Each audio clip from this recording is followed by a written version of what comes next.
the geekiest, the dorkiest thing you can possibly do. Okay, here we go. So, as I said, you're making camp, and as part of your training, kind of made it there, the witch, White Raven, has explained to you the basics of making camp and guard duty, right? The fact that you need to have someone on guard duty. She says she'll take you're going to sleep 8 hours. We're going to, for the sake of simplicity, say there's going to be 2 guard watches. She's going to take them both because actually she just meditates for 4 hours and it works. Her version of meditation. You guys start a small fire in the fireplace over by the corner, and while she's explaining all these basics to you, Edvard, her prisoner, the prisoner bandit that you guys caught from the road, right? And as I mentioned, he's bound by the hands with her rose vine bush with thorns and stuff or whatever. And as she explained these basics to you, Edvard kind of looks like bemused, sort of, and you can tell from the look of him that he's probably made camp a billion times and done a billion guard duty shifts and knows how to start a fire and all this kind of shit. He clearly has lived outside. You know this just from looking at him, right? So his bemusement is like noob, I can't believe she doesn't know how to handle guard duty or whatever. Anyways, however, before that, everybody sits, and even Edvar, the prisoner, has something to eat. So you guys are sitting there eating. And while you do that, even though he doesn't engage in it, White Raven, the witch, again, starts telling you completely unprompted. You don't even ask her. She starts telling you this story, basically seems to be about history and magic and students and schools and all of these things, and it just goes on and while she keeps talking, and you're getting sleepier and sleepier, and the fire is warm, and it basically kind of lulls you into a sleep, and you reach that state where you're not sure if you're really awake or asleep exactly anymore, and her words drone on, and you realize after a while that she's not really speaking in the regular language that you understand. She's talking about, she's literally now speaking in a foreign language, but somehow on the way through explaining all of these stories about magic and history, she's taught you this language, right? And she's explained to you over the course of these stories that this is basically the language of magic, right? And that every person who's ever done magic in one way or another has had this language basically transferred to them, just like she's transferring it to you now. So all of these stories about the history of where magic came from, and all of these demons that are in its past and everything, and this is really the legacy that's been handed down from forever for anyone who's used magic of any kind. Right? And and you realize just as you're beginning to fall asleep that you now know things about magic that you didn't know before, and you feel maybe you even feel a little bit of regret that you might in the future look back, if you end up using a lot of magic and become powerful and achieve your goals of becoming a hero, that you might look back one day and have to acknowledge that this witch is your first teacher. Just because she was there. So yeah. and then you guys go to sleep. While you're asleep, during the first watch, that means during the first 4 hours, nothing happens. So this is how it works, right? So while you guys are sleeping, she's walking around, or maybe just keeping an eye out, or whatever she does. On the second watch, nothing happens. After about 4 hours, you wake up a little bit, because that's just how you are. Sometimes you wake up for a second in the middle of the night, and you see her looking through some of the things that she gathered from the thing upstairs. Remember, it left a pile of stuff. She seems to be examining a couple of the items in particular, but you're so groggy. It's one of those things where you just open your eyes for a second, and for a moment you've forgotten that you were even here in this house and the fire's warm and everything, and forgotten that you're surrounded by a strange witch and a prisoner and in a strange house of death. And you forget all this for just a brief moment, of course, right? And then you just fall back to sleep. Okay. So, then you wake up in the morning. Here's one of, this is actually my own personal twist on this thing. What time do you want to wake up? Or why do you wake up? Well, Do you just wake up like bing, like you've got an internal clock? Yeah. What time do you want to set your internal clock for? Like you guys said you were going to sleep for 8 hours. 5 o'clock. Do you want to set it for like, no, I mean you want to set it for like 7 hours or something? Maybe you wake up 15 hours, 15 minutes early, or exactly on time. It's like I sleep 8 hours every day, and then I never wake up too early. I wake up exactly time. Oh, okay. And then Okay, so as you're waking up, unless I cannot sleep, and then I wake up very early. well, that's good to know. I didn't know that that insomnia was a problem for dwarves. Yeah. Insomnia. Yes, exactly. So dwarfsomnia. Yeah, true somnia. So, okay, so you wake up, and White Raven's already awake. She's actually sitting there meditating, and she seems to have somehow at least gotten Edvar under control without having his hands behind his back, and she's allowed him apparently to have some sort of breakfast, and he's sitting there eating a little bit of bread and drinking something out of a wine skin. Right, so this is an animal skin that's made into a sort of bottle, a flexible bottle, and it's full of liquid. And he alternates drinks of that with bites out of a big chunk of bread.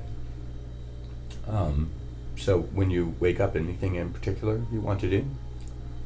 Normally when I wake up first thing, I do a little bit light exercise, like maybe practice my. So you start doing stretches, like you're stretching and stuff like that, and like.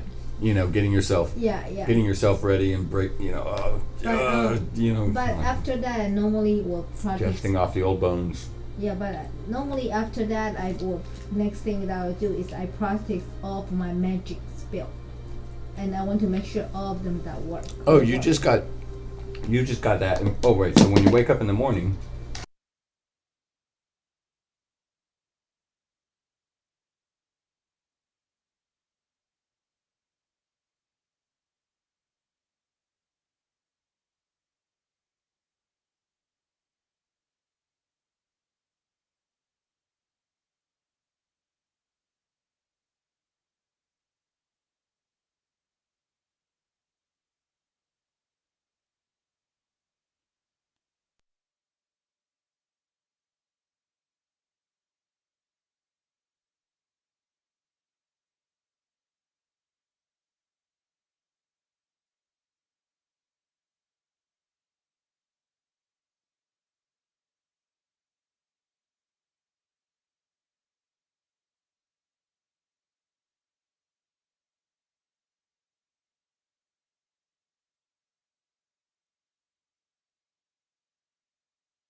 You realize that you know all kinds of new stuff about magic because you leveled actually overnight, which by the way nobody does, but I'm going to let you do it because special circumstances. But so because you leveled overnight and you're now a level 3 rogue, right, with the arcane trickster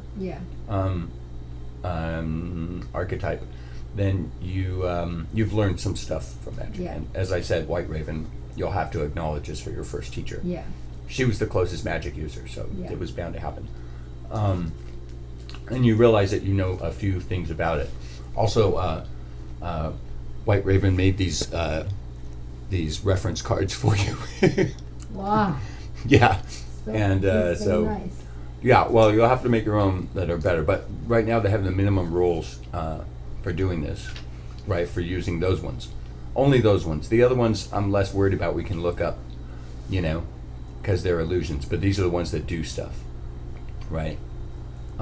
So instructions on using them. On those 3 spells. Firebolt and Witch Firebolt. Bolt. You say 120. What's that mean? That's how to use it. We're going to cover that. Okay. We'll cover that. Oh, so you want to test it? Hey, it looks like the fire's going out. You could relight the fire. Relight the fire? Yeah, relight the fire. Oh, use the firebolt. Oh, okay, so let's find Firebolt, since this is your very first spell. Yeah. That's a cantrip, right? Yeah. Is it? Can check. Let me see. Oh, right. So here's the other cool thing that she taught you, White Raven. Yeah, that's Is that cantrip. yeah, cantrips you can cast over and over again anytime, Yeah. right? Yeah. But the spells, anything except for the cantrips, level 1 spells, Yeah. you can only use once a day, or once in between your resting. Wait, let me write it down. Once I can use once a day. Yeah, I say once a day, but that's just to make it simple. Actually, you can rest Okay. and then do it again. You know. Mm-hmm. So those ones you only get to use once a day. You mean level 1, right? The level Let's 1s see. ones, Okay. but I don't know which ones are the level 1s and which ones are the cantrips. I'm pretty I sure know Witch which Bolt is a one. level 1. Yeah, you can't do that more than once a day. Okay. But no, it's a good one. Fireball is anytime. So. Yeah, that's a cantrip. So that's a good choice. Right. You always I have see. some sort of defense. Right. So sleep spell I can use once a day, and the laughing skill, laughing magic I can Once use a day? Once a day. Yeah, so be picky with those. And then witch ball once a day. Once a day, yeah. But the other ones, anytime, right? Mm-hmm. You get it? Yeah. Yeah, and when you wake up, you're astounded that you suddenly have all this information in your head about magic, and then you remember falling asleep with White Raven and whispering to you Yeah. what you thought was a story about the history of magic, but actually turned out to be basically intro to magic, Mm-hmm. right? Well, this thing will come easy to. I'm gonna rewrite it. Okay. Yeah. Oh yeah. I mean, it's only meant to last this session. Oh, okay. It's a reference, you know, Okay. in case a fight breaks out and you want to use them. Right. In case. That's funny. Oh no, a fight broke out. How did that happen?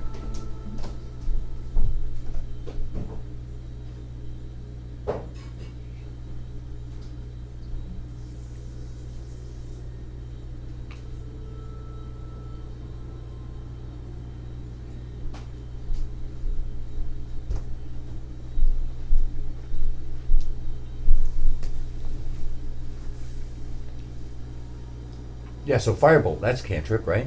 Yeah. Cool, yeah, so test it on the fireplace. I did. You did? Already? Yes. Oh, okay, so here's how you cast a spell. You say, I hold up my hand, and with my other hand I shake my arcane object. I'll tell you what that is later. I shake my lucky charm or whatever, and I point at the fireplace and I say, "It's too damn cold in here." Got it. Right, Got it. right, Yeah. right. And fire shoots out of my finger Yeah. into the fireplace. Okay. Got it. That's how you do it. Okay. I mean, you don't have to, Yeah. but Okay. you won't get any like role playing points if you just. But so wait a minute. So now I gotta make sure because it's for me too. Let me make sure I'm showing you on the spot here. Where's Firebolt?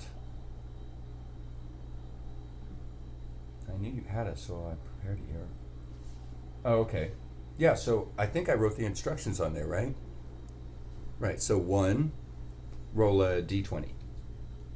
And that's your roll, because you're making the spell. D20 plus 4. Yeah. Yeah. Oh.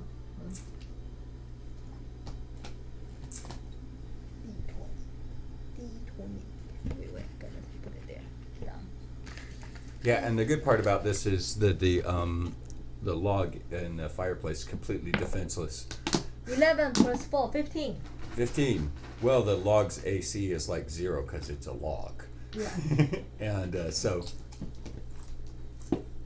your hand's a little shaky like this, so you don't get all the fire like in the fireplace, and some of it like scorches the side of the fireplace. But Yes. yeah, pretty much fire shoots out of your finger, and the log is now on fire. And fire! Yeah. We got And fire. Edvar looks at you like this for a minute and kind of backs off a little bit, and like whatever he was drinking like pours out of his, because he's surprised for Yeah.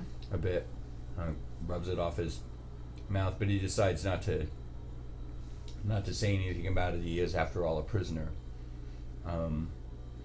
White Raven doesn't hear but senses that something has happened, and comes back around the corner. Apparently she was just checking out the staircase and the blood marks and the blood on the floor and the trail on the floor from that remained from the fight, remember? Mm-hmm.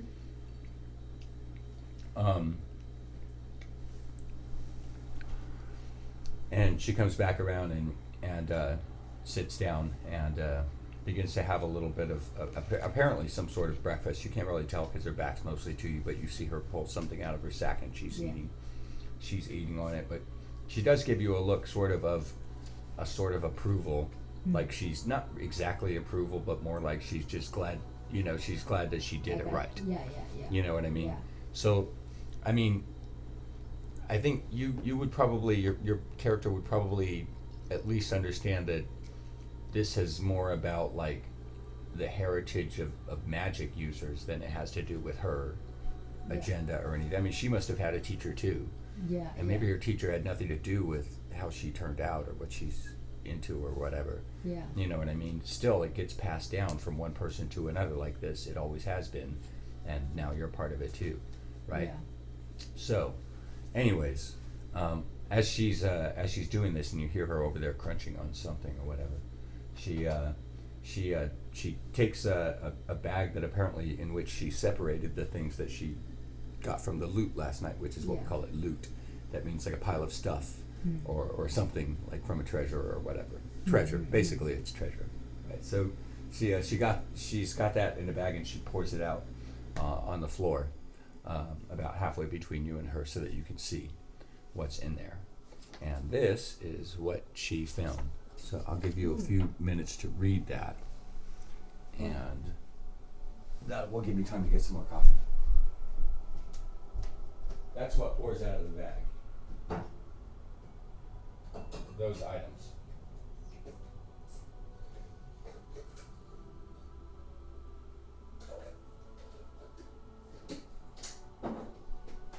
Yes, the foldy thing is supposed to be there, but you shouldn't look at it unless you need more information.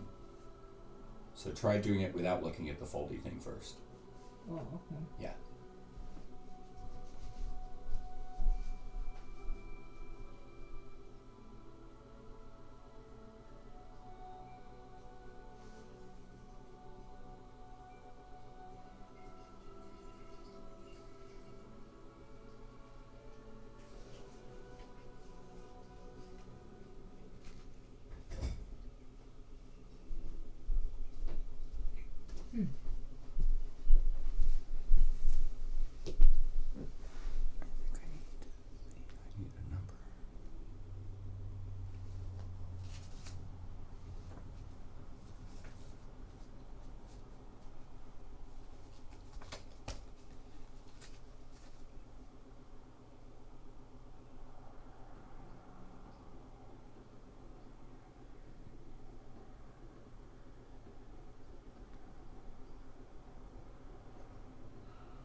Yeah, she found some cool stuff, huh?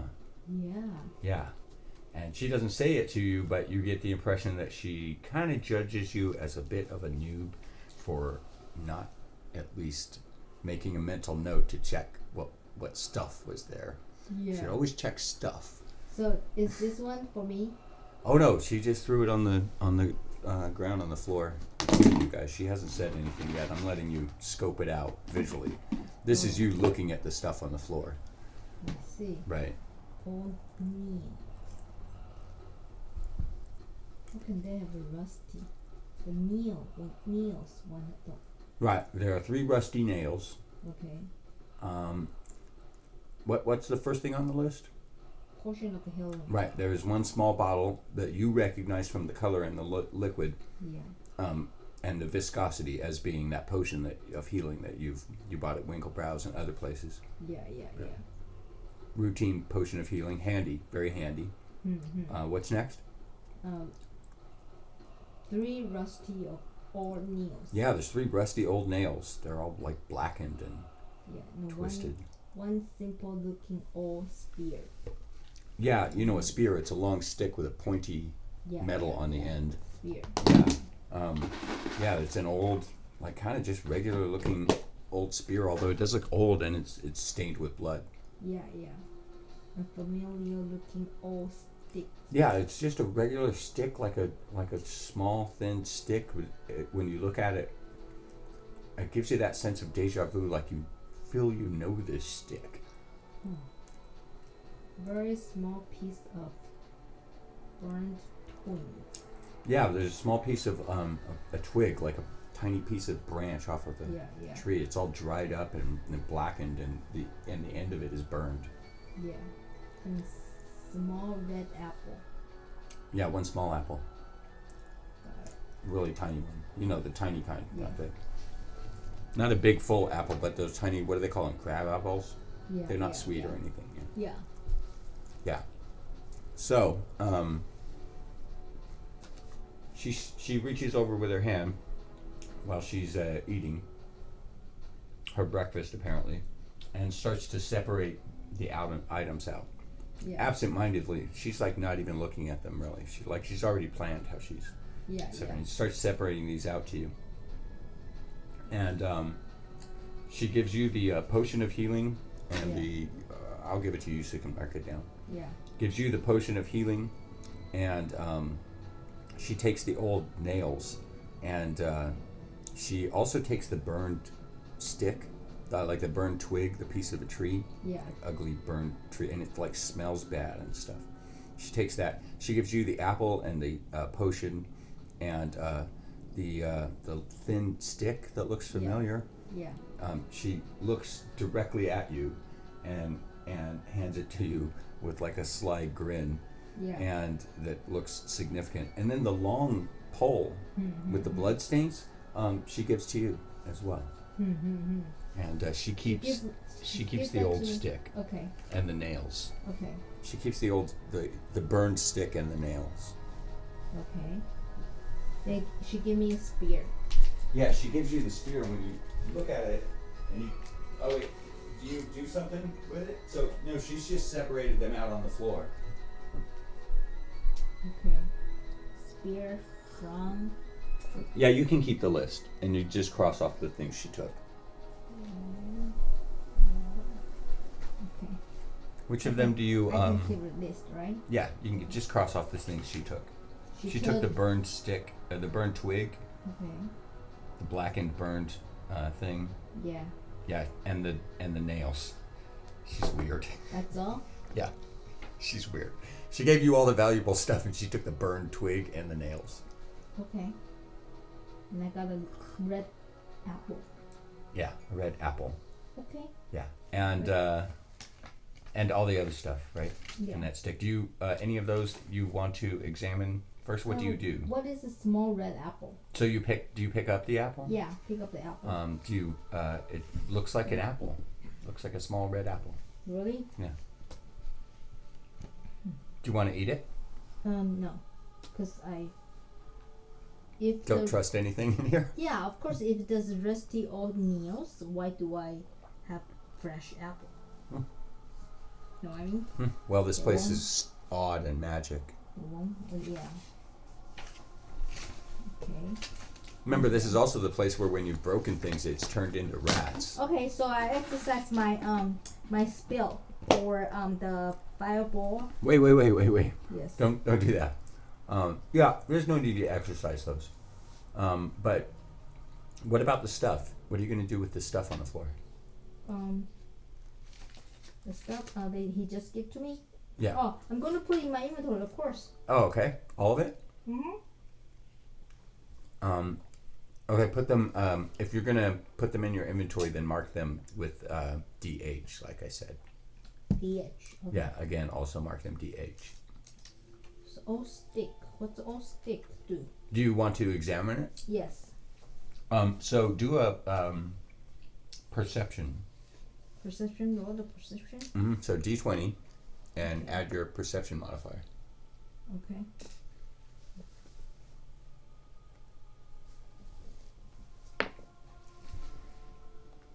$15 plus 4. Your perception modifier is 4? Wait, hold on. This is I think you're right. I'm not. Well, I'm double checking you now, but I wasn't before. oh sorry, 1. Are you sure? Yes. I thought it was higher. No, perception 1. It says it just says 1. Yes. It's on this page. Plus 1. Yes. Oh, okay. Plus 1. All right, I'll take your word from it for Okay, now on. 16. From now on. 16. Okay, from now on, I'll take your word for it. Okay, 16. As you're holding it, your hand begins to tremble. You suddenly recall this is the stick that your parents used to use to beat you with when you were a child. Oh. How did it end up in this house? This is a scary place. Remember, you also found some other creepy stuff. Creepy stuff is always showing up in this house. Okay. Yeah, I saw the picture. There's a picture of mine. Yeah, it was a picture that you drew of your Yes. imaginary friend from when you were a kid. How come my stuff is end up in here? This is a strange place, White Raven says, as she notices the look of confusion and perplexment and even fear on your face, and she says, "This is a strange and magicked house." She says, "We are deep in the lands of Lord Stahl." Interesting. Okay, and then You take the other stuff? Do you pick up the spear? Because it won't fit in your bag. You'll have to throw it on your. It'll Yeah. strap on your back though. yeah, I put it on my back, and then Oh, okay. As you pick up the spear, you feel that this is not a normal spear. It looks normal, and the blood stains and stuff, but you feel, for one thing, you just feel that it's old, and then it must have some sort of history or something like that. Do a history check. So you roll 20 and add your history. 8 God, you suck. plus history. Do I have a history? Yep, it's one of the numbers in there. Oh, plus 4. 8 plus 4. 12. It just looks old, and you assume from the blood that it has probably been in a fight before. Maybe there's another way to solve this. Maybe there's another way to get information about this thing. I'm still training you.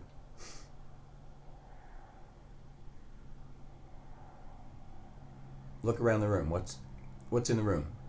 Who's in the room? White ribbon. Maybe you could ask. Okay. I'm going to use the spear to poking the. Who is that? Ebert. You're gonna put. Why don't? Okay. Okay. Just want to know. Are you going to attack Edward with the spear? No, not attack. I just kind of poking a. His hands aren't tied anymore. He's eating breakfast. I think you're about to start a fight. Okay, fine. Bad idea. Sorry, Ebert. Okay. Then I'm going to use the spear. I mean, he'd lose. Surely. He's way outnumbered, but Okay, are you here to start a fight? No. I'm just saying maybe you could get more information about this spear. Yeah, okay, I like to do that. Who else is here? White Raven. Hey, White Raven, can you tell me something about Hey! this? Da da da da da da da da da da. There you go. Very good. Well, you don't have to persuade her because she's already Yeah. told you all this stuff about magic. Yeah. Okay. She tells you. I don't feel like doing her voice actually. Yeah. Okay, that's fine. Okay. You Good. just use regular. Yeah. White Raven tells you that this plain-looking spear is. It looks like this. Okay. Okay. And this is yours now. That's what she says. This spear has traveled hundreds of years to land in your hand. I hope it's in the right hand. It's clearly got a destiny with you.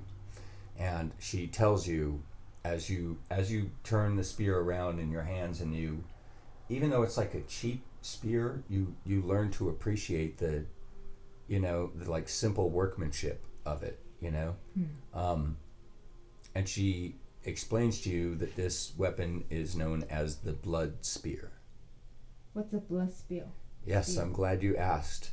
This all goes back to Kavan. Kavan was a ruthless chieftain. Here, actually, I can help your enjoyment here. You don't have to take notes for this part, because I'm going to send you this. Okay. Kavan was a ruthless chieftain whose tribe lived in Balanuk Mountains centuries before the arrival of Strahd von Zavrik. Again, Strahd, right? Although he was very much alive, Kavan had some traits in common with vampires. He slept in the day and he hunted by night. He drank the blood of his prey, and he lived underground. In battle, he wielded a spear stained with blood.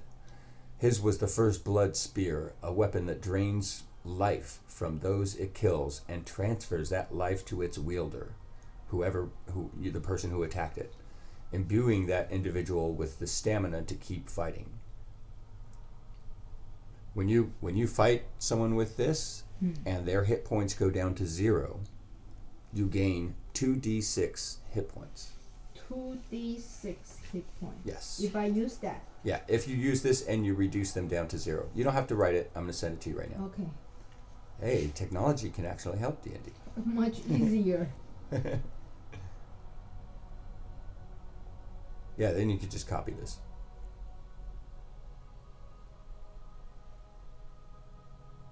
There you go. Pleasure, get a picture of your new weapon. It is called the Blood Spear.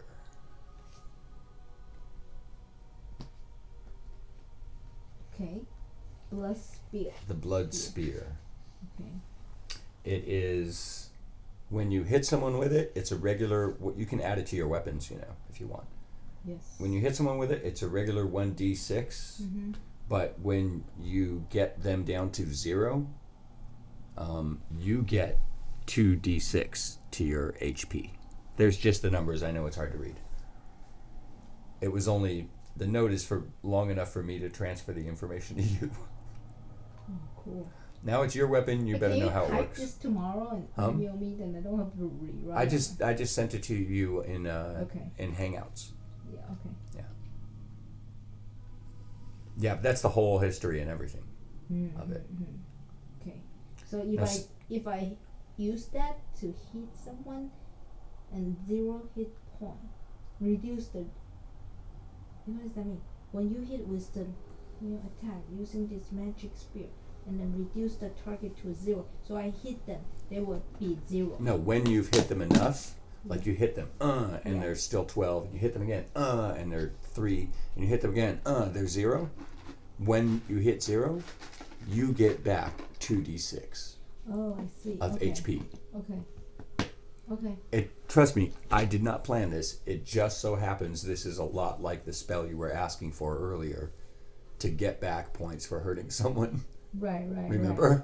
Yeah. Okay. Cool. Yeah. I didn't plan it. It was already in here. it's just coincidence. Cool. Thank you, White Ribbon. It's very good info. While she was explaining this, she also explained to you that Strahd von Crap, I forgot his name. Strahd von Crap, because I don't need the story anymore. I transferred the story to you, so I chucked it. I already have enough shit. Okay. She also explained to you that Strahd von Zarevich, which you probably knew. You had just forgotten this story, but you knew about it when you were a kid. Strahd, everybody knows about the vampire Strahd, Lord of the Vampires. He's like God of the vampires. And she explains that actually, while regular people just call him God of the Vampires or King of the Vampires, he's actually the last remaining actual vampire on the entire planet. I mean, other vampires are vampires because a vampire made them a vampire. Mm-hmm. He's an actual vampire. Like, he came up from hell. That's why he really was one of the original people that made vampires. She explains that that it can only mean one thing, that we found the blood, that you have found the blood spear here in this house. And that's that von Strahd is somehow involved in this. Mm-hmm. That Strahd is somehow involved in this house or something like that. Mm-hmm. And as she says this, she starts to look like preoccupied, and then she goes back to her, her books. She's got a little packet of a bunch of notes and stuff, and starts reading through notes again, gets distracted from your conversation. Mm-hmm. Looks like she's doing more research. You get the impression she thought of something and she wants to do more research on it, so she's going through her reading something now. Mm-hmm. And eating her little snack. Mm-hmm. So you admire the new spear that you got, and you commit its information to memory in case you decide to use it. Mm-hmm. So I don't have to look at the numbers. Okay, now I can get rid of this note here. I also sent you a nice picture of it.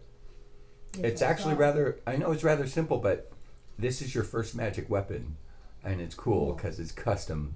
Yeah. I mean, it's not custom. It's from the book. It's a famous weapon. So it cannot fit in my backpack or anything. So you can carry it, or you could just. Well, I won't.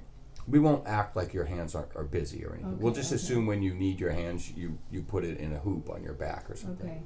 Okay. You have some way of doing it. Adventurers have a way of strapping all these things on them, right? Okay. Like Batman or something. Yeah. Yeah, I saw your outfit. You have like little places for everything. I know. Yeah, so I don't know, you add some, you look at it, and after 15 minutes you decide to adjust your belts on your back so that you can slide it through, and you test it out a few times and it's really fast. You're like, yeah, how's that? Good. Yeah. You're welcome. That's my job, I'm the painter. Just tell me what you want me to paint, I'll paint it. Okay, let's see if I wrapped all that up. Okay, so as you're strapping this thing out and trying it out, and you're like, yeah, man, I can draw this, and you're adjusting the hoops a little bit so you can draw it faster or whatever. Yeah. You want to optimize this. As you're doing this, White Raven reaches over and offers you a handful of whatever it is she's been snacking on, and you instinctively take some of it, of course. And it's in your hand. Do you want to try and... What do you do? Yes, she gave you something. It's in your hand. What do you want to do? No, well, what do you want? What do you want to do? You smell it? It doesn't smell like anything. I want to ask, what did you give to me? She's already wandered off. You know how she is. Mm-hmm. Did you eat it? You start eating it? Mm-hmm. You realize, all of a sudden you realize, things are, crawling all over your hands. And it's ants. And it's a little uncomfortable because some of them are crawling around inside your mouth. And why give me this? She hears you squealing and she laughs a little bit. She seems vaguely amused by that. But she's already gone off to continue investigating the blood stains and stuff like that. What do you do? Kill them. This is apparently a normal breakfast for her. So. I kill them. You seem to be eating them right now in real life. Okay, there's an ant over there and stuff, so I smash in my hand. In real life, you're eating them. No. I I smash my hand on the table.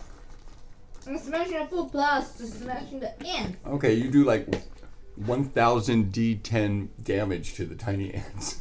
Yes. Okay, good. And then there's a bunch of ant body on my hand. Yeah, now there's a bunch of dead ant bodies on your hand. So I whip it out with 2 Edwards. Yeah, of course you do. So you wipe off your hand on Edvard's cloak. Yes. Okay. And say, that's gross. Thanks, White Ribbon. Well, I don't think she's troubled by your insults.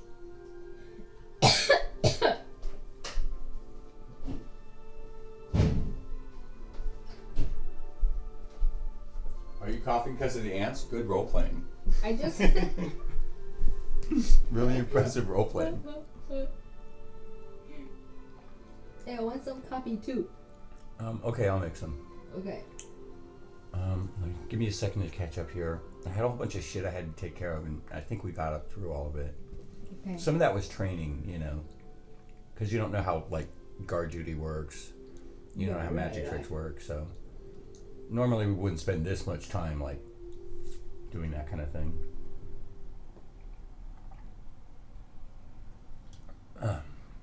When you're spitting out because I want you to think about this conversation, I'm going to start some coffee. Okay. But you can start thinking about this conversation, how you want it to go. While you're spitting out the ants, Edvard's looking at you again with that vaguely bemused look, like you're a newbie or whatever. And you start to realize, and you recall, stories from when you were a kid, or like stories you've heard of other people that in some places when people get really, really desperate and they get really poor, ants are actually considered food, as are pretty much any bug. Pretty much any kind of protein actually becomes food if you're desperate enough. Mm-hmm. So his look is kind of like partially bemusement like before, but also a little bit judgment. Like if you were a hungry person and you saw a rich person spitting out food, because it didn't suit their standards or whatever. And he does actually mumble a little bit. He says, they're a lot easier to eat if you cook them first. And you can mix them in with a little honey. They're actually not so bad. And in a pinch, they will keep you alive. And he ends this before he starts making coffee out of habit. He says,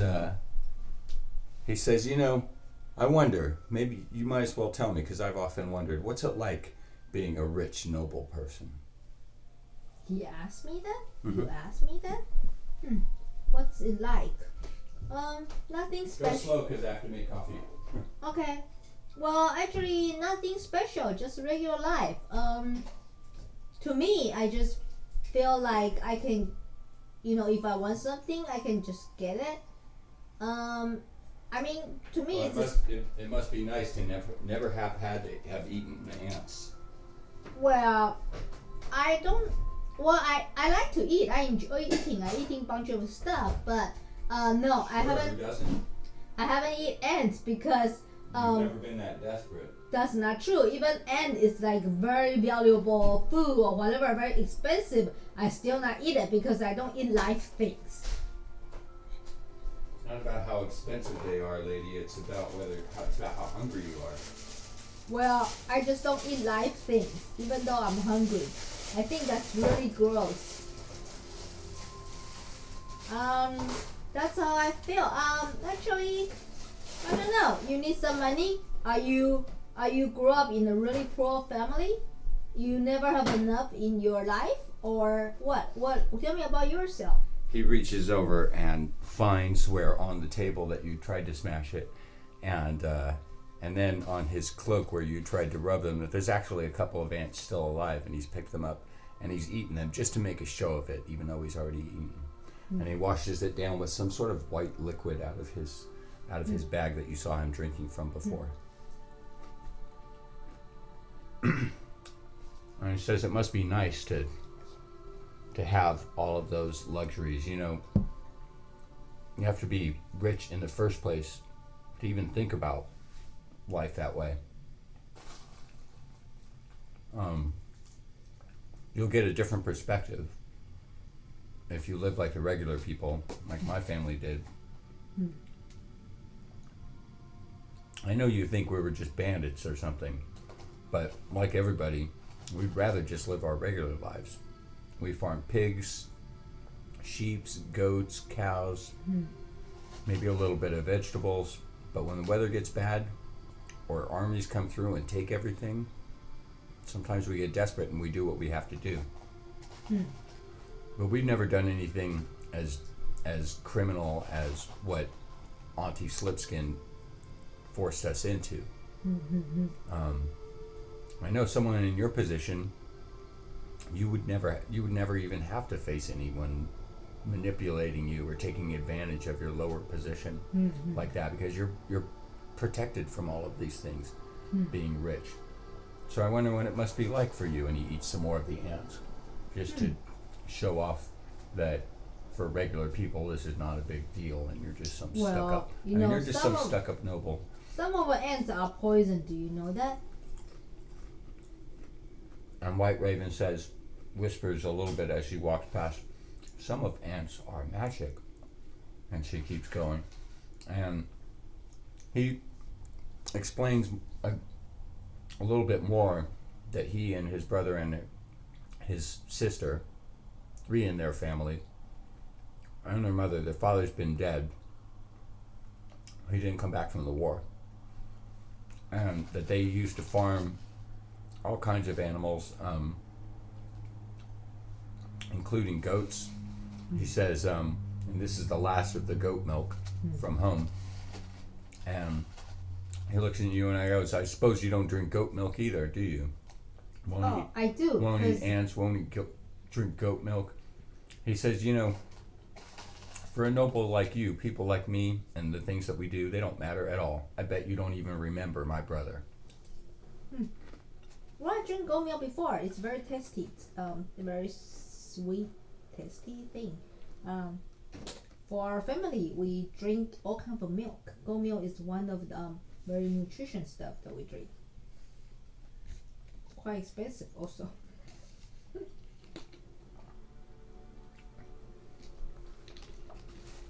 Well, he goes back to making his coffee, but he seems to have felt like he's made his point that you can't empathize with him or his dead brother or his family.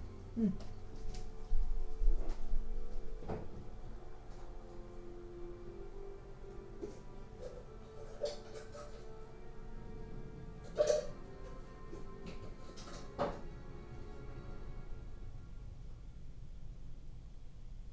Did you try that popcorn? Yes. It's good, huh? Yeah, it is good. Yeah, I already ate like half of it. I gotta stop. Well, you can make more. No, I mean I gotta stop because I ate like half that whole canister full. I mean I have to stop.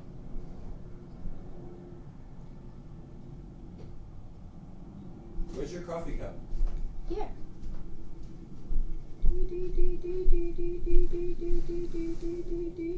Well, he doesn't think that a spoiled rich brat like you could ever understand.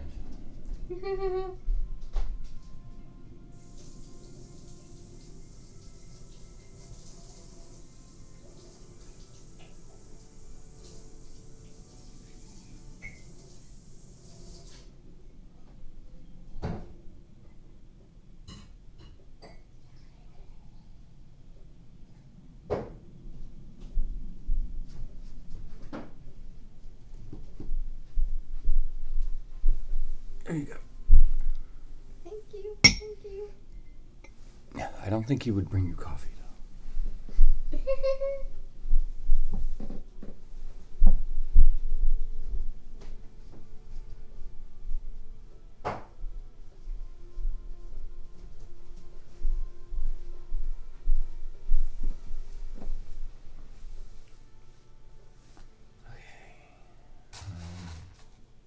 So okay.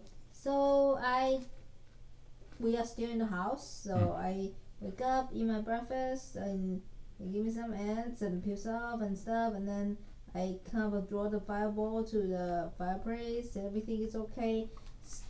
Start beginning a day. Yep. So the fire is beginning to die out, but that's okay now. The sun is coming through the windows a little bit, at least. Although it's clearly still foggy out there. You consider, taking a look out the window as minimally as you could before, but White Raven, who's been investigating that trail, do you have your map? Yeah. White Raven's been investigating that. The trail? Yeah, you're on the first floor, right? Yes. The blood spots where Van Hammer was last spotted. Yeah. She's been examining those, a bit last night, and you saw her. She seemed like on and off pretty preoccupied by them. Yeah. And so she motions you to come over. She apparently has something to show you. Okay, what did you find? Oh, okay. So you go over to her. Yeah. She's pointing out some details and relates basically to you that it looks like maybe he was being dragged or dragged himself for a distance, and then either was picked up or lifted up or whatever. But there's another set of footsteps which are not very faint, but there's a faint signs of footsteps that lead back towards the staircase. And she points toward the staircase, suggesting that you guys should continue investigating to see if you can see if those lead anywhere. Okay, so I walk to the staircase and then start to walk To see if you can follow Yeah. these. So the as I say, there was a really faint. This is why you really didn't notice them before, and you were running up and down the staircase, but down on the floor there, these kind of like small footsteps. I mean, they look like clearly like people steps. They look like little shoes, but they're not big. They don't appear to be the steps of the animated armor, which had huge giant feet, right? So. They're not that, and they're kind of obscured down at the bottom of the floor because of so much blood down there and all its smears and everything. But once you get up to the stairs, it's a little easier to follow them, right? So you follow them around the curve of the stairs, right? A moment. Are you going to continue to follow them? So they lead up to the second floor, and they look like they probably continue up the stairs to the third floor. Well, but the blood trace is stopped on the stair. Yeah, downstairs. But then these Downstairs. footsteps. The footstep on the lead me to the second floor, but between second floor to third floor, do they still have a footstep? It looks like they continue up the stairs. Or what? Then I'm continue to go to third floor. Yeah, then. so you continue up to the third floor landing. Yes. You get on the. Where are my pictures? I have a technical glitch. You get onto the third floor landing, and you find fuck it, I got it in my head anyways. You get on the third floor landing, and you see the big battle, all the scars on the floor, and it's like big, again, it's emotionally jarring to see all the damage on the floor and the blood and the scratches and everything like that. But because of all this mess and this chaos and this bits of metal from the armor, you remember the magic armor that you had to fight with? Among all of this, it is understandable that you might have missed that there's some more subtle footsteps, that they do continue to the left to where there is a door right there. So because they're on the third floor, when you come up from the third floor, there's the wall right there, right? And there was the suit of armor there, but you've taken care of that already. And then off to the right, there's that little bit of a curve, a bit of a corner, and then the room in which you met White Raven and let her in the window. Remember? And then off to the left over here, where the suit of armor was, to the left, on this wall, there is a door. That door was there. You just didn't have time. You were busy getting your ass kicked, right? So I walk. Do you see where that is? Are you on the map? Yes. You should update your map if it's not on there. So okay, I walk through to that door and I trying to open. So you just walk up to the door? Mm-hmm.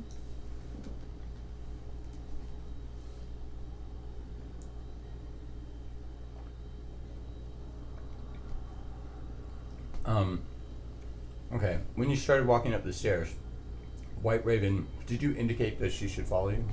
No, I didn't. I didn't say that because I don't think she would listen to me. She decided that you should, but you could probably like at least indicate what you're doing. Okay. But she did anyway. See, Okay. so she's no longer tied up, Edvar. Okay. He just seems to be, like she can glance at him or whatever, indicate what she wants him to do or whatever. She's mostly got him under control. And so she's followed you up the stairs. As you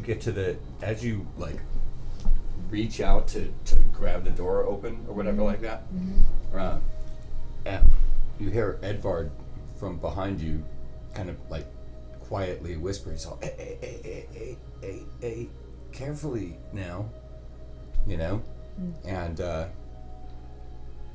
you want to... Why? What are you talking Shh, about? keep your voice down. Is this really your first time in this kind of wandering around in a strange place? Be Tell me. careful when you... Oh God, he rolls his eyes. He can't believe he needs to explain these things to you because he's, after all, a prisoner. But he says, look, I don't want to get killed either, so don't go around just yanking open doors without checking to see if maybe there's a trap You don't or... know what are you talking about. Unless you know what are you talking about. well, Shut up. he covers his face and at least gets as far back from the door as he can. Chicken shit. Alright.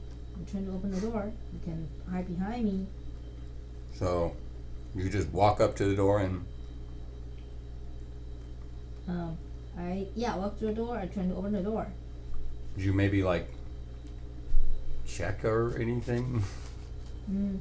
The door, I can't check because the door. Yes, you can check. You can do anything. Well, I have to open the door to see inside. Otherwise, how am I going to check?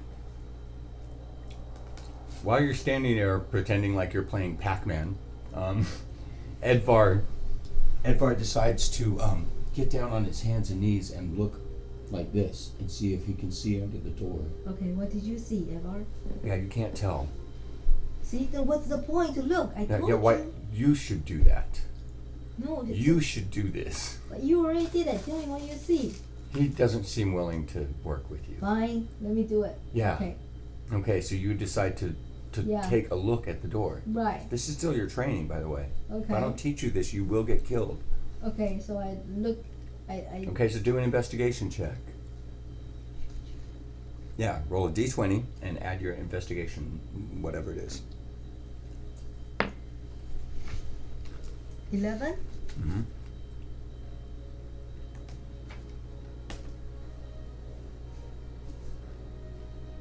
Plus 2. 13. You look around, you determine from a couple of minutes looking at the door carefully that, one, it doesn't look like there's a trap or anything like it's going to blow up if you open it. When you get down on your hands and knees and you try to look under the crack of the door, you're pretty sure, it's difficult to tell sometimes when the crack is really small, but from the shadows and the way they're behaving, you're pretty sure there's someone in there because they're like, would appear to be like the shadows of feet moving around, maybe just 2 feet, but it's really hard to tell. And since you don't hear footsteps, you kind of assume they're being quiet. So you get the impression there might be someone on the other side of the door walking with footsteps and they're being quiet. They might even know you're there. Maybe not. I don't know. You can't tell that. In any case, this is good information to have before you go yanking open doors. Yes, you are right. Yeah, and when you get back up from kneeling down and looking under the door, then Edvard kind of looks at you and you both look at each other and he's like, see, I told you. There could be stuff in there. There could be stuff. There could be things. Traps, all kinds of stuff. Zip, zip. I know what I'm doing. stand behind me, alright? Chicken shit. Next time, could I get taken prisoner by someone who knows what they're doing? Alright, let me think. Looks like someone is there. You know what? Oh, just let me think. Okay, I'm gonna hide behind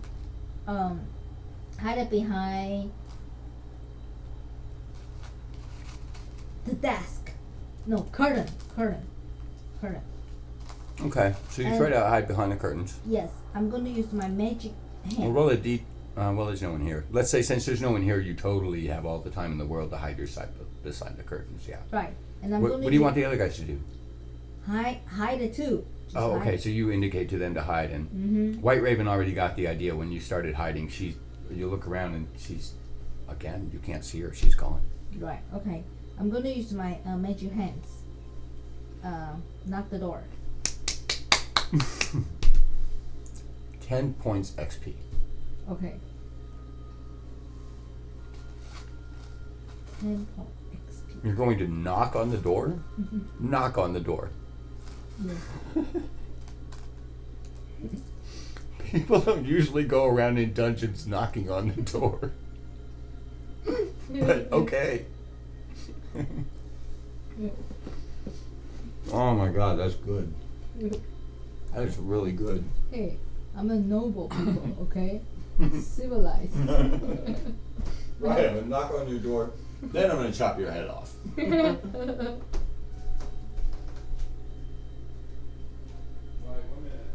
Alright.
Okay, you. What? I just got this notebook, right? And then I find there's one time something sticks in my notebook and it's your handwriting and I don't know what is this. I have no idea. But you read it, right?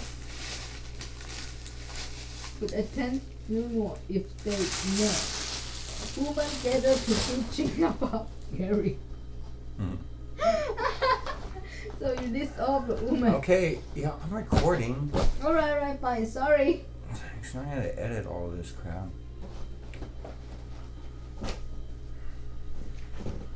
Okay, and No then. personal talk while the thing is recording, alright? Sorry, alright, fine. Alright? Okay. Shall we talk about your personal life now? No. So, okay, I'm hiding and knock the door. Okay, precisely how do you knock? A couple minutes go by. Edvard, you see he's found a place to hide around the corner a little bit. He pokes his head out a little bit after nothing happens. Then you hear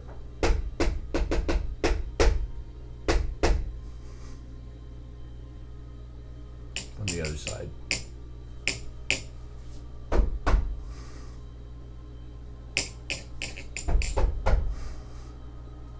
Open the fucking door.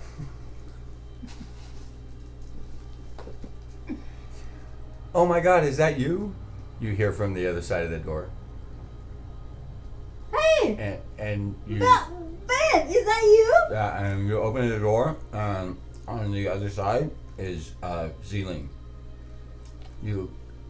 When you do you open the door? Yes. Okay, so you go. Actually, Mage Hand I think is still working. You can use Mage Hand to open the door. Okay. Okay, it's you use as a giant ghostly hand turns and opens the door. Zealing looks like totally surprised because one, a ghost hand is opening the door, and two, you're standing there, like hiding behind the curtains, and you're just like your head is poking out from the behind the curtains, and White Raven is up in the corner, you know. She's like literally standing in the corner in her weird way of being able to stand anywhere, you know. And then you know there's Edvard, you know, standing right under her, you know. So she seems surprised. Obviously, she seems surprised to see you, and also at this scene, you know, surprised at the scene in general. Behind her, over her shoulder, you can see behind her through the doorway on a bed in that room. You can see into that room that it's a large room, and there's a bed.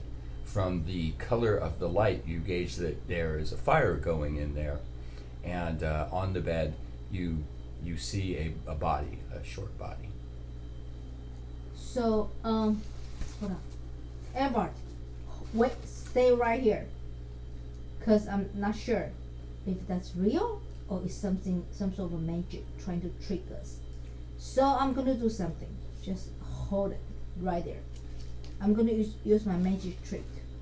How do you tell him this? You just yell this at him? Shh. You whisper it at him, Yes. or you kind of indicate to him? Yeah. Oh, while you're making these hand symbols, he does this thing to you back with his hands, like this, and you realize that he speaks the special thieves language, and that you both speak this. So okay. you have the ability to communicate with him without other people hearing. Okay. So you can be like, you guys have like a special. Okay. So Turns out he also speaks thief language. Okay, so he understands what I'm saying, right? Yeah, but you don't have to say it. Okay. You say something like, you know, wow, getting warm in here, you know, going to put my sweater on or something, you know what I mean? But actually it means, you know, prepare to kill everybody on my order or something crazy, you know what I mean? So you have a secret language. Okay. Right? Yeah. Okay, so you use the thieves' cant. That's what they call this. Yes. Thieves' language. Thieves' cant to indicate to him. Yeah. Right? And you just assume probably White Raven knows what's going on. Yeah. All right. So Go I'm for going it. to use my sleep magic. I want to make everyone in the room are asleep. Everyone? Yeah. Because I want to examine if that's a real person or it's just a trick. Well, sleep, actually, I didn't prepare for sleep. Hold on, let me check the rules. Otherwise, it could be a just trap. You know? No, whatever you want to do. Yeah. You're in charge. Hold on, let me just find, I prepared for the other ones. I didn't expect you would use that one so soon. Well, it was suspicious. I thought you would wait until, you know, there was a fight. Isn't that a once a day? Yes, Yeah, it Wednesday. is. So I'm using it today. Okay.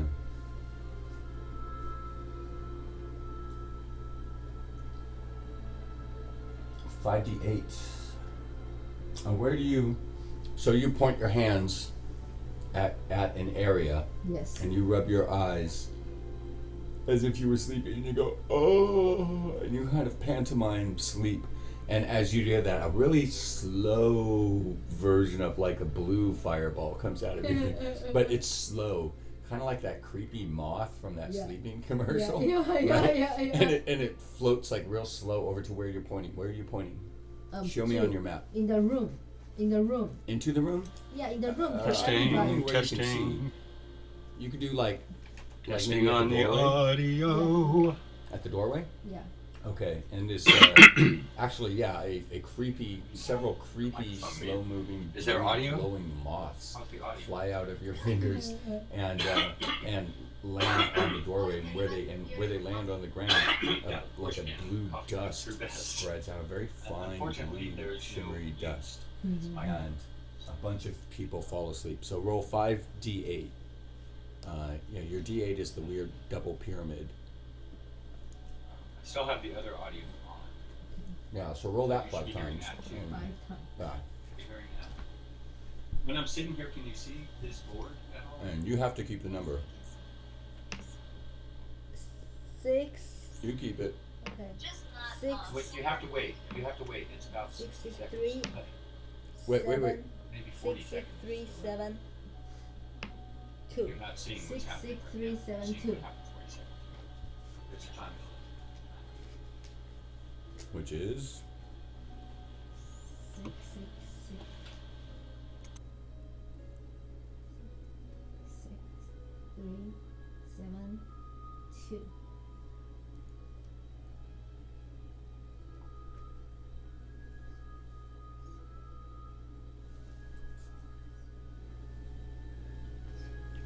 $24.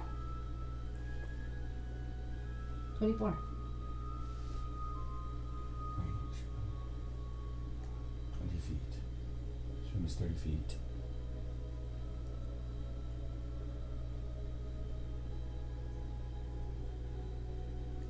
Hold on, we'll be faster at this one next time.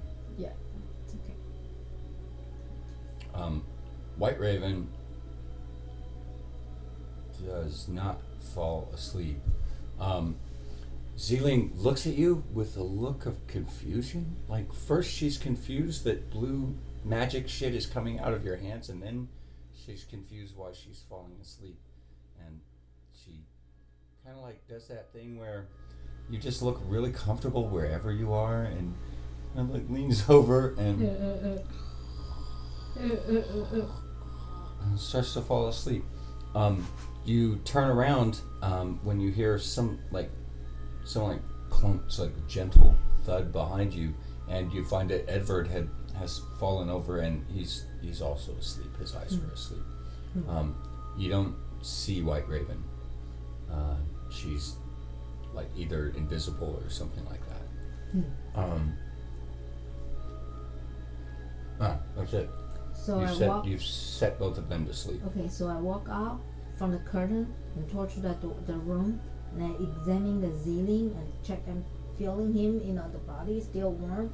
So you walk past Ceiling? Yes, and I kind of touch her hand, and I feel okay. That's a human. That's not. Oh, so you're gonna check her out? Yeah.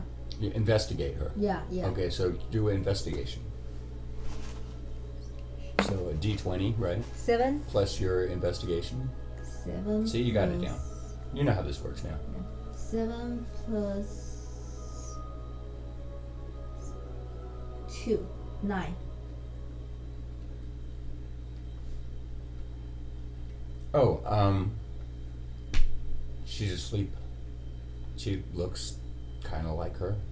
Okay, I'm assuming that's her.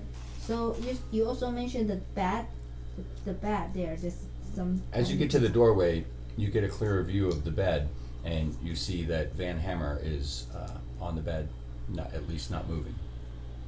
So Okay, the microphone is on. Let's see. Microphone is live. That is really awful audio levels, though. Okay, sorry to viewers about the really bad audio levels. No, the audio is good. No, it's not great. Well, okay. Pardon me. No mute on this one. Well, let's see. Where the hell were we?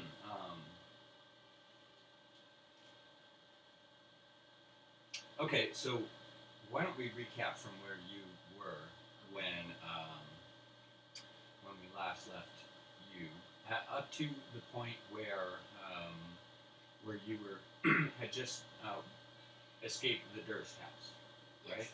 And just before but just before you leave the house. Okay, so all the way up to as much as you'd like, as far back as you'd like to go, up to like say the front porch of the Durst house, Yes. and I'll pick it up from there. So take at least a couple of minutes doing that.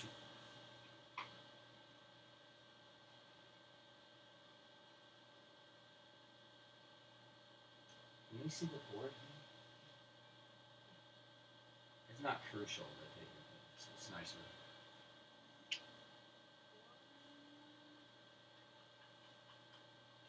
Yeah, don't get distracted watching the stream.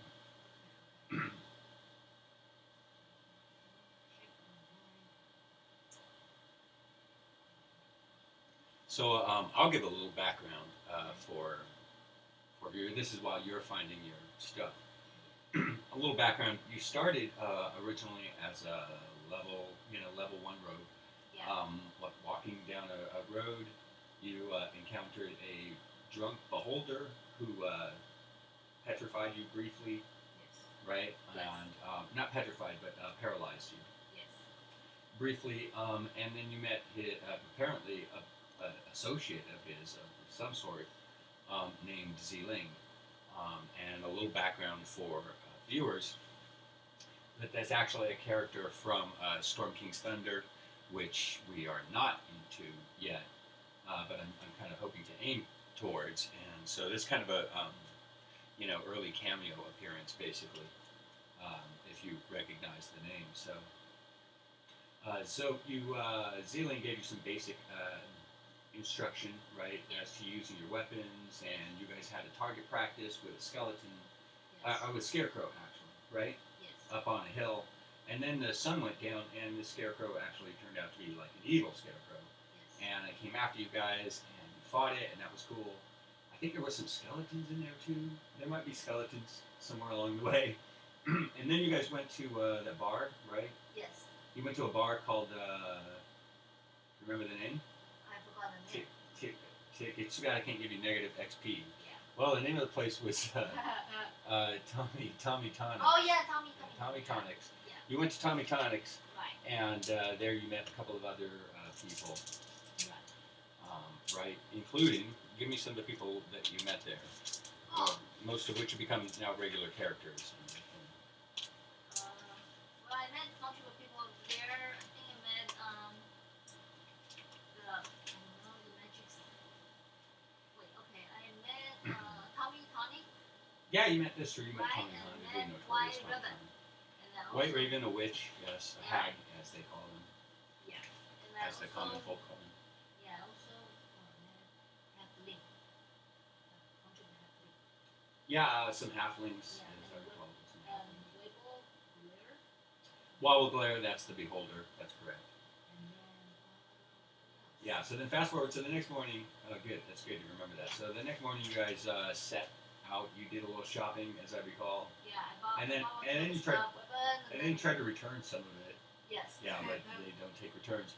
And then what you guys headed off towards to after Auntie Slipskin, who is the witch that apparently both White Raven and Zealing are after Right. for some purposes that haven't been made quite completely clear, but have become increasingly clear as you've gone on with them, right? Yeah.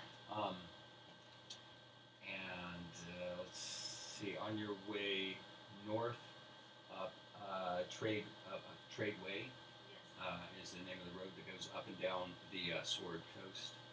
And on your way north, you guys encountered some bandits, Right. right? Yeah. You killed one of the bandits, Right. chopped off the top half of his head, as I Yes. recall. Yes. And the other one tried to escape. At which point you and the witch chased him into the jungle or into the forest. Right. Right. And we're surrounded by fog. You, the witch, and the dwarf all chased him into. No, actually, you all chased him in, right? Right. Yeah. So you all chased him into the forest. You were surrounded by fog. When you came out of the fog, you found yourselves in a strange town Right. in front of a house with two ghostly kids. Yes. Right. You want to pick it up from there for a while?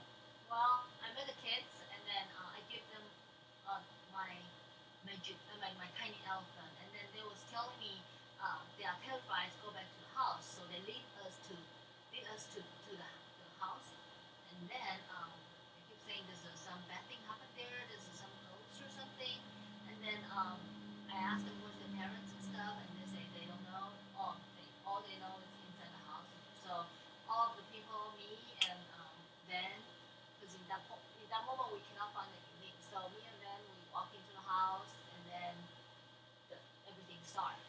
But I mean, in the end, we come and kill a bunch of monster, and we also went to the library, and then we find some key and some stuff, and then Yeah, it was a whole big deal. right. And after that, we are able to get out the house, and then in the same time, White Ribbon show up, and we find Elaine, and she also show up in the house, and then also the guy, then what is the guy name? I forgot. Yeah, what is his name? Ed, Oh, Edvard. Yeah, who's Edvard? Edward, he's the guy that he claims say that I killed his brother. Oh, he says you killed his brother. Yes. Is that true?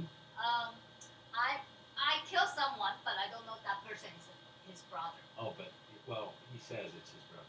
Yeah, that's what he's saying. Yeah. So, I mean, is it that bandit? Is that who he's talking about? I think so. Yes. Did you kill that guy? I did kill that guy. Oh, it seems like what he says is true. Well, he said the whole event is true, but whether it's brother or whatever, there's no proof. Oh, all right. Well, I'm not. It's not my place to judge you. Yeah, I know, but I mean, okay, fine, whatever he's saying. Well, it does sound like you did kill his brother. Yeah, I killed someone, but I'm not sure if that's brother. All right. Well, Are we going to circle? fortunately, you're not on trial for it yet. For the murder. Yeah, I'm just saying the evidence is not in your favor so far. Yeah, I killed someone. That's It correct. sure, yeah, it sure sounds like it. Yeah. Okay, well, proceed, Okay. please. Okay. So anyway, so we get on the we are able to get out of the house. Everyone seems okay, but in the end, I have to kill Edward. You know, I just have no choice. Anyway, I kill him. No, I didn't kill him. He got Sorry. killed. He got killed. And then we are able to I bury a couple of skeleton, and then kind of trying to save the whatever you want to call it, sword or whatever. And then we get out of the house, and now we are going to this new town here. I just got a map from you. I couldn't find my map, but luckily you are drawing it, which is very good. Thank you very much. And yeah, we are trying to explore the town, and I know I have some in the house. I picked up something, some magic spell, and then Now, what kind of stuff did you get in the house? I got. It's in my phone somewhere. You're from? Good. As long as you have these records. Right. I got. Well, anyway, I got something, and then I got some spell, as I remember. Yeah, so you got lots of stuff. Yes. Oh, okay, I got it. That's cool. You got stuff. You have records on the stuff, right? Right. I'm just saying you might want those. They might turn out to. I don't know. Maybe not. Who knows? But just saying. So now, three of us, me, Elaine, and then we are going to explore the town. And I think we find out the info here. And I get Okay, so you did you find the did you find the map? I didn't find it now. Okay, so find the map because that's important. Sure, you send me a link or you email it. Can you send me again? Yeah, okay, I'll send you another copy of the map. Okay, good. Well, your memory of that is so far is I would say pretty accurate. There was a couple of key things though that happened in there. For instance, you, as I recall, you leveled up in the house, which is unusual, but the audience listening, it was necessary. She was going to die. It was that. So, but you earned enough points and achieved enough objectives to level up in the house, right? You leveled up to what level are you now? Level. Tell me what's up with your character. Who are you? What the hell's up with you? You just leveled up, right? Right. And you recently took on some magic spells and stuff. Yeah. What's up with your character? It's been a while since your friends saw you. What's up? You changed, man. Right. What happened to you? Yeah. Well. You used to be laid back, and now you're all like buffed up, and you got all this bristling with weapons and stuff. What's up? Yeah. I just. Well, anyway, I have a bunch of the weapon, and I kind of right now I think I'm level 4, and I have a initiate point 5, and I got a bunch of the weapon. Oh yeah, the your stats are on the screen. Right. Yeah, I think some of the stats might be off. Oh, okay. Yeah. So, yeah, that's all. Oh, okay, cool. You did find what you found, a blood spear, right? A blood Yes. spear in the house Yes. was one of the things. So you found that. That Yes. was good. So you did, for the record, you did escape the Durst house by sacrificing something. Yes. Yeah, there's been a couple of different solutions. In a way, it's kind of the Kobayashi scenario in the. Well, I don't really think it's sacrifice. Maybe you saved it. You saved how? Maybe did you don't. killing Then him- you don't have to suffer. I mean. That's it's one not- way of. Yeah. Wow. Maybe Well. you're actually. You might be lawful evil. Actually, you could have your alignment wrong. Okay. Well, we'll Okay. pick it up from there. Alright. Did you get the map I sent you? Yes, I did. Okay. Well, as you exit the Durst house, um, after the trials and the tribulations, after such a torturous experience that you had there, you now no longer scoff at the common local folk who might have superstitiously referred to the place as the Death House. And you actually would now agree that is the Death House, except that, of course, it is no longer the Death House. You have succeeded in vanquishing all of the evil from the house, and now it is just the former Durst House. As I said, it lies in ruins as you and your party make your way out into the muted but finally at last present sun and the sort of gray overcast skies, the typical of this place. As you make your way out, your party, including you, what did we change your name to? Yeah. Yeah. Barbar Haley Haley Bob. Bob. Barbar Haley Bob. And who's this guy? Van Hammer, Yeah. the dwarf, the That's- dwarf paladin, paladin dwarf, And that's White Raven. Wyvern.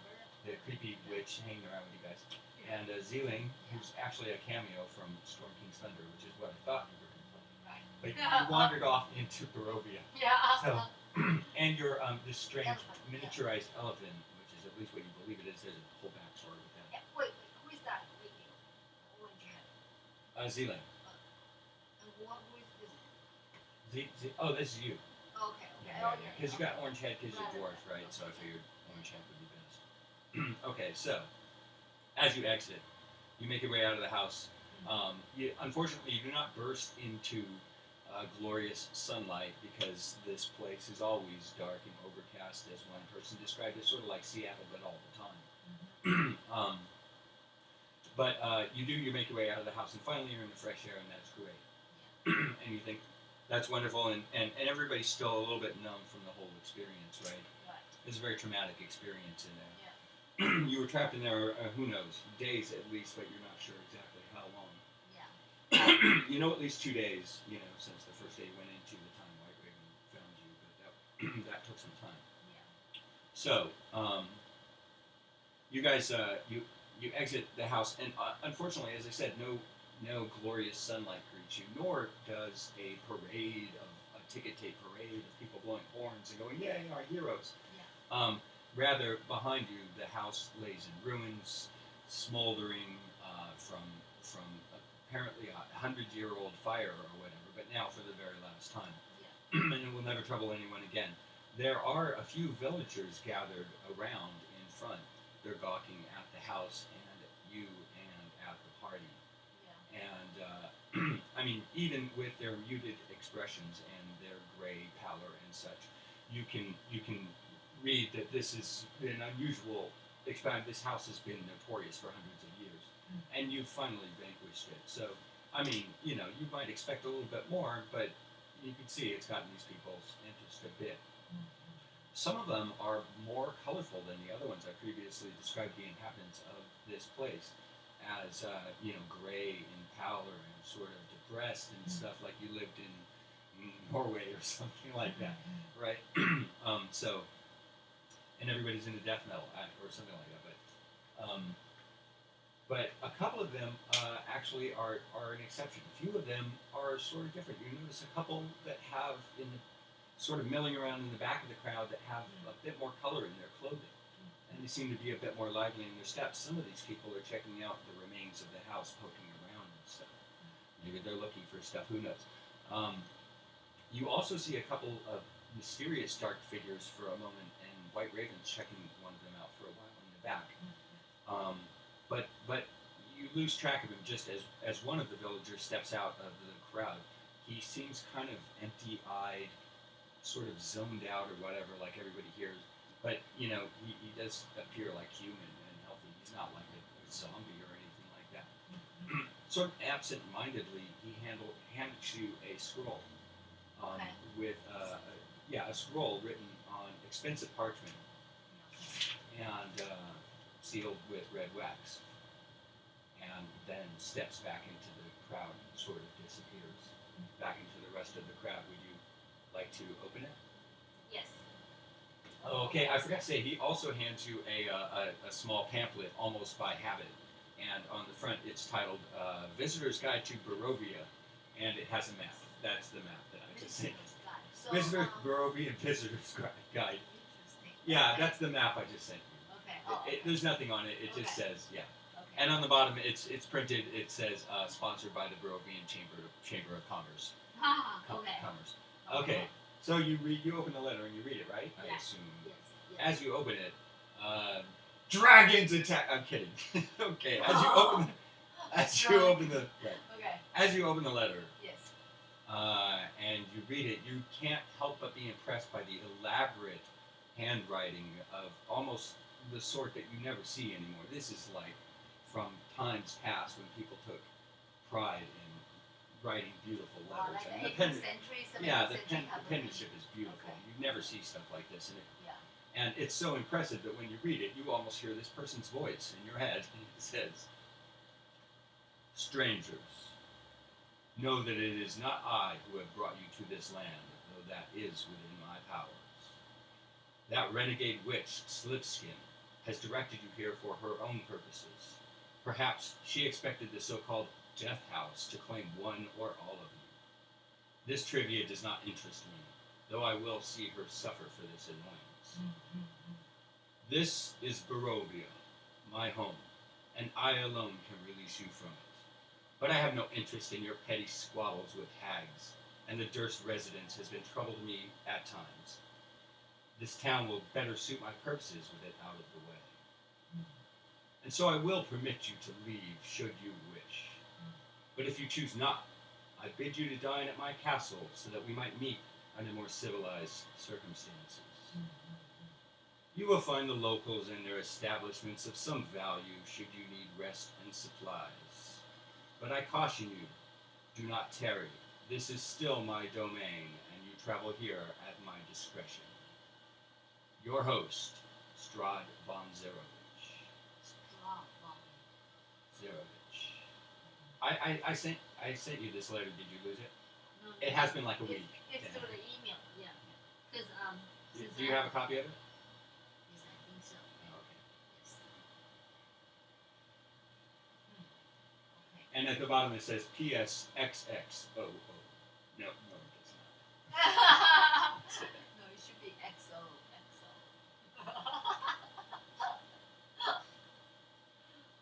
XO. So, Okay. as you finish reading this, Right.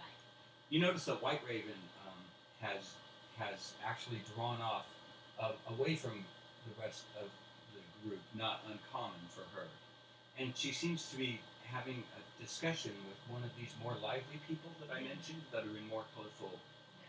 clothing. Yeah. Off to the side, seems to be whispering to them a little bit, and Van Hammer's just looking around, and you're holding a letter, and the elephant's eating grass. So, what would you like to do? Refer to that map, by the way, and also this map here on the floor. This is approximately what you see. You see a couple of see a couple of large, not large, but medium-sized dirt paved roads of the sort one might find in a small hamlet with a population of, say, perhaps 2,500 maximum.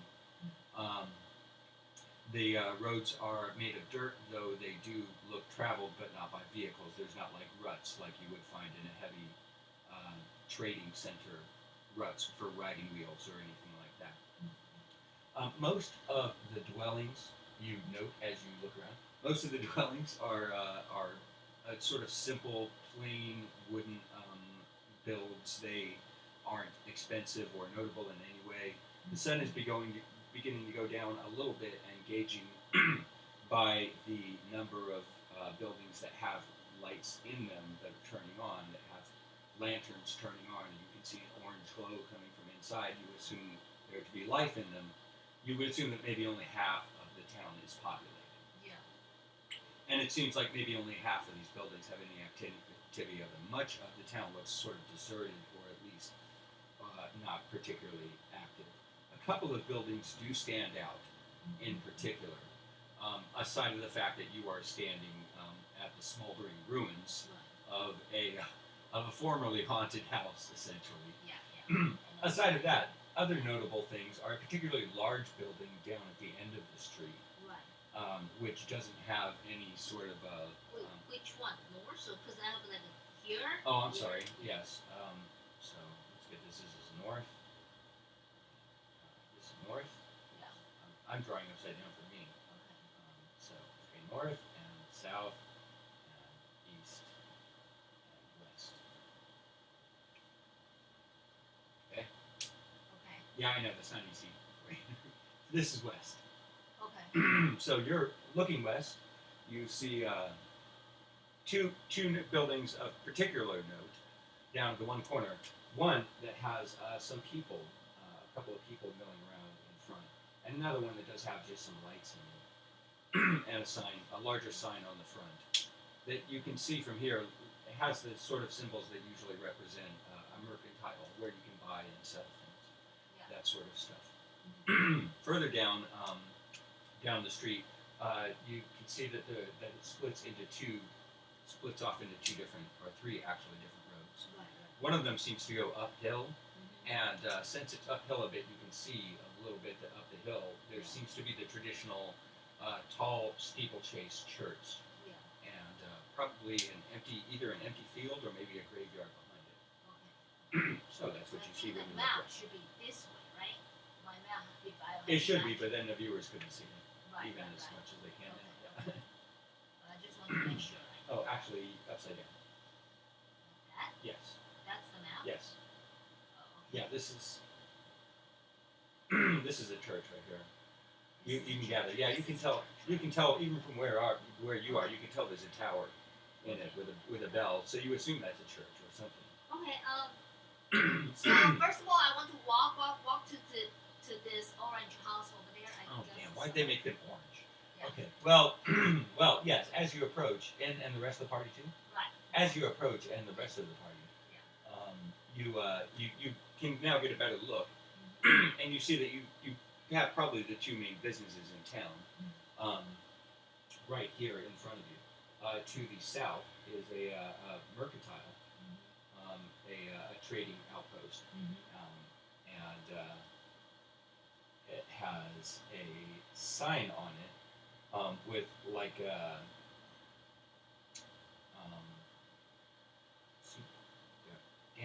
It has a sign on it with a hammer and some other like tools on it, so that you can tell that it's the kind of place where you buy and sell things, even if I can't remember what the hell the name of the place was. I think it's Eric's Bildrath's. Okay, it's Bildrath's. There we go, Bildrath's. And there's a big sign. Of course, how could I have forgot? You, of course, now you remember. You remember the logo that you always said. You buy it first at Bildrath's, Yeah, or you're yeah. going to get gypped, or something like that. I don't know. Okay. So I think I'm gonna walk into. So there's Bildrath's, and then just across the street, you can see a couple of people milling around, and then even through two windows, you can see that this is your stereotypical inn. It's a two-floor building with a couple of windows on top, so you assume might be rooms that people rent or whatever. And then through the windows, you can see that there's like an inn inside where you could eat or drink or whatever, or get stabbed in the back. That one has a sign on it in front. There's a wooden sign that says "Blood of the Vine," but actually someone has written over "of," and it now says "Blood on the Vine," which is sort of like a little urban graffiti there.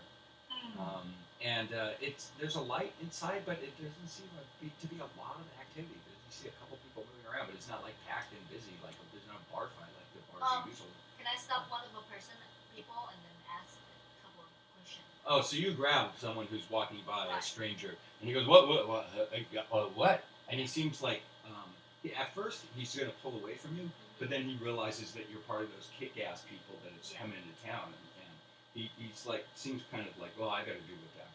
Okay, what, lady, what? Excuse me. I want to know. First of all, what are you doing here?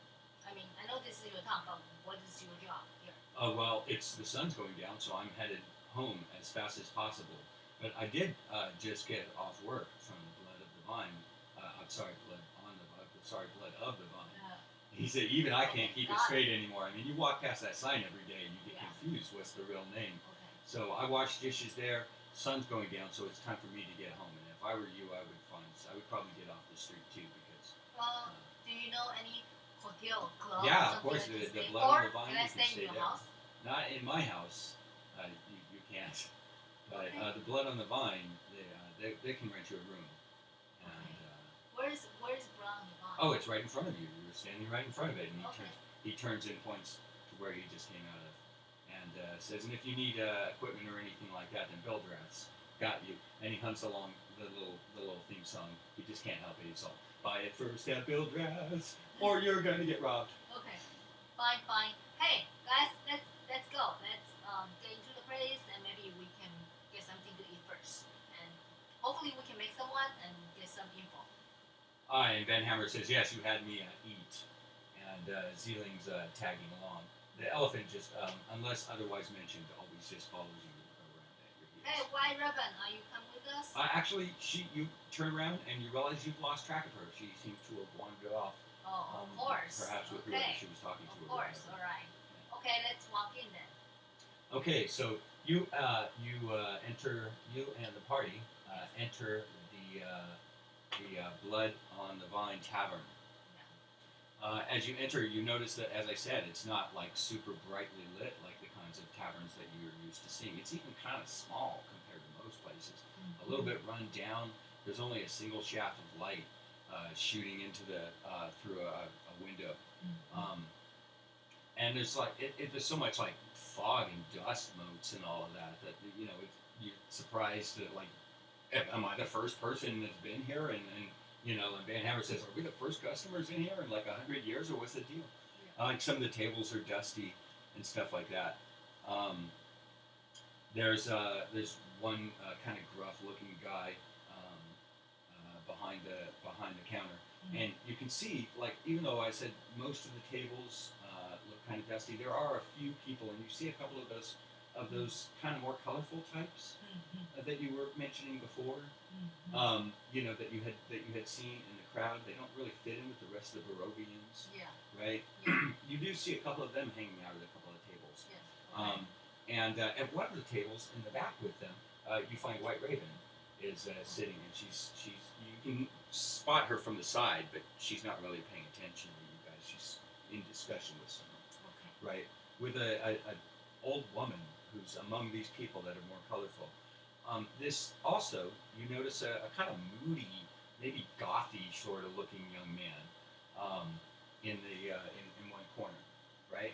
Um, Actually, I'll send you a picture of him right now because since you can see him, you'd be like, Yeah. Well, I can "Hey, see. who is that guy?" Yeah. There's a kind of moody, gothy, or what do they call him now? Emo. Yeah. Yeah. There's sort of moody emo guy there, and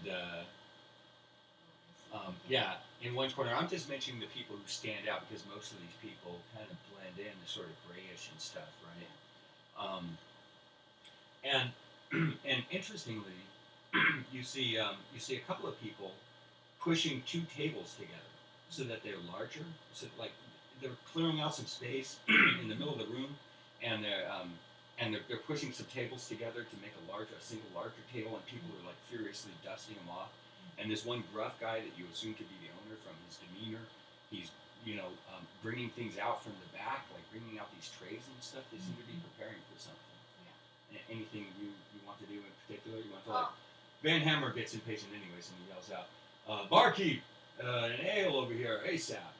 And he just sits down in the first table nearby. He didn't ask. Oh my god. Alright, fine, fine. You know what? Get something to eat. I'm going to walk to one of these colorful person, and then I want to talk to them and ask for a question. And after that, I'm going to talk to this coffee man. Oh, okay. So you walk out, and Zeeling's going to sit down with Van Hammer, Okay. and they're going to sit and kind of just have a drink or whatever, right? So you walk over to these interesting sort of people who I don't have an icon for, but this will be them. Okay. So you walk over to the more interesting people, Yes. and as you approach, several of them like get up and walk away. Not like they don't like you, but they just are not sociable or whatever. However, White Raven and the one old woman that she's talking to, they continue to sit and have their conversation. Now there's an empty seat. You feel like you're not really wanted in the conversation, but she hasn't chased you away or anything. There is an empty seat. Well, I'm going to sit down. Oh, okay, you sit down. Yes.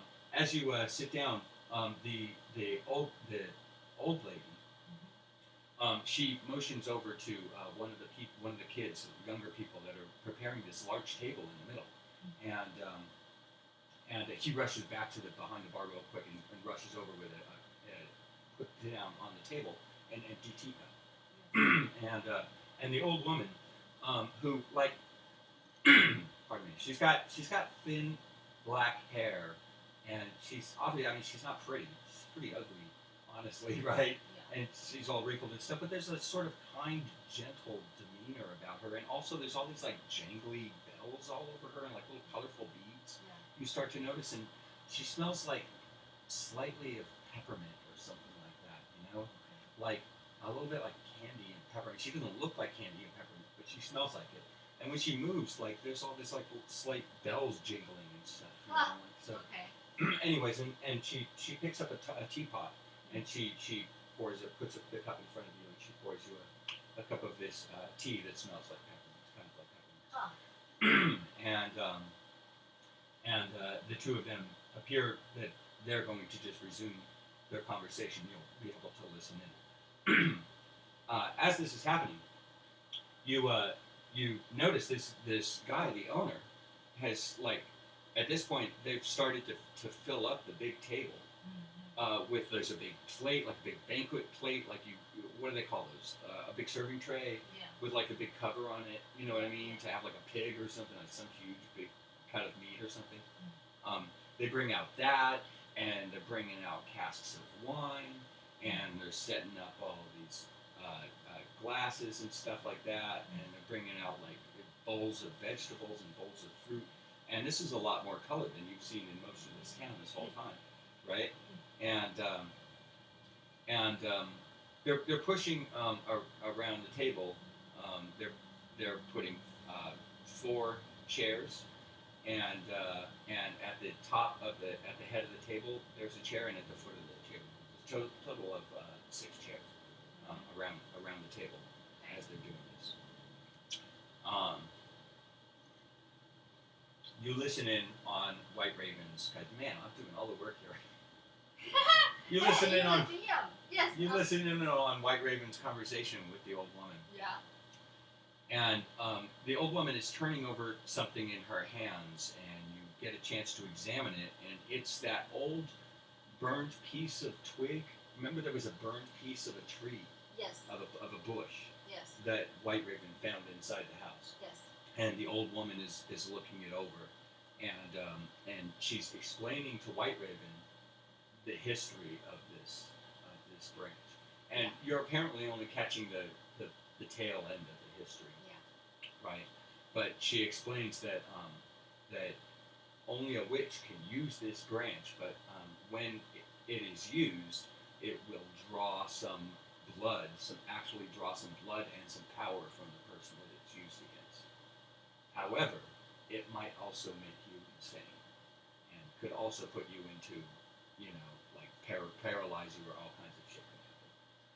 So she's explaining that this is a very dangerous and very powerful combination of very dangerous and very powerful magic item, and she's offering her like money for it, and but But the question is, what do I need that? If the only thing is, okay, draw some of the blood from that person, and then but also it cost me, damage me. And why should I do that? is this what you said? Yeah. You say this to her? Yeah. And the old woman says, "My dear, you are so young. You might not understand it yet. Everything in this life comes with a cost. Yeah, but the cost shouldn't be my life. Can I give you something? More You can- power is more cost."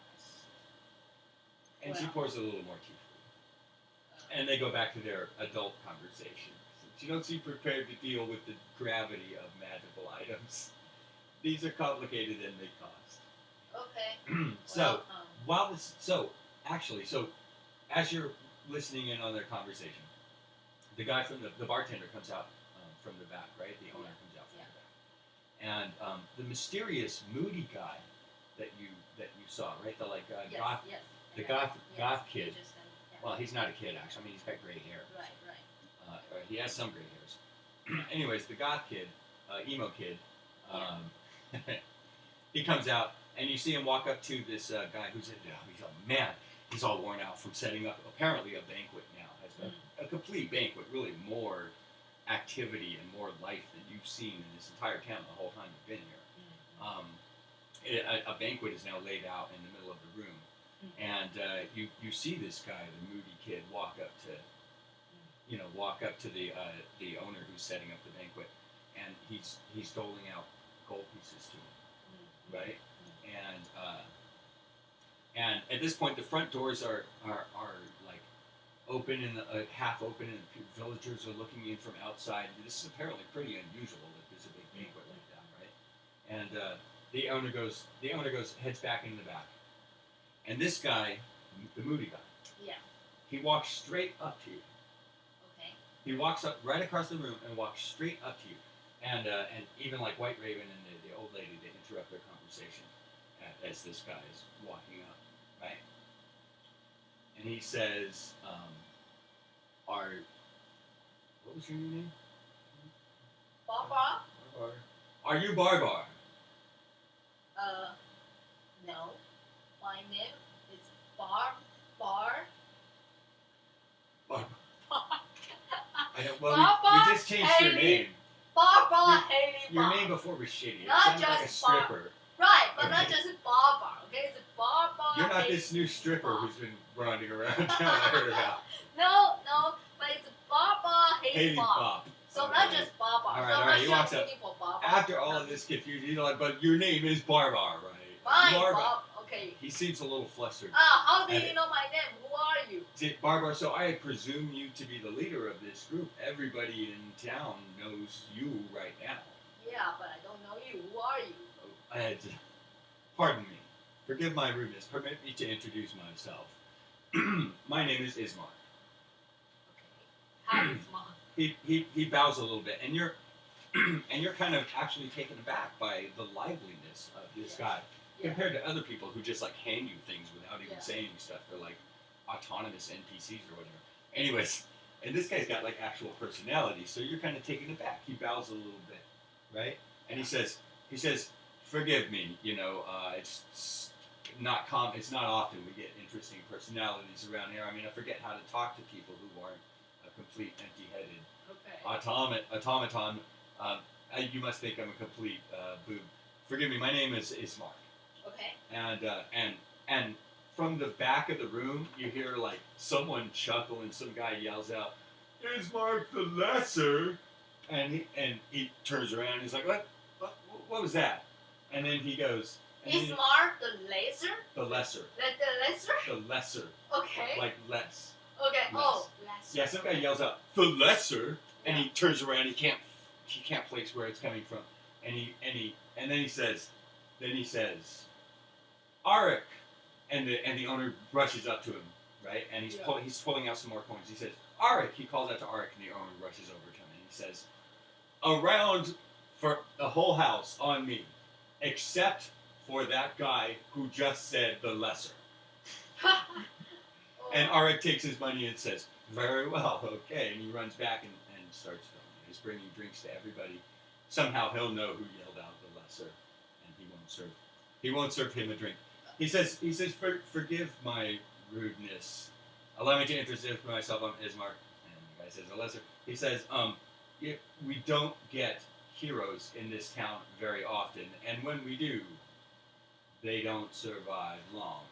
So, permit me to extend the gratitude on behalf of the entire town of Barovia, a town that is incapable of expressing itself.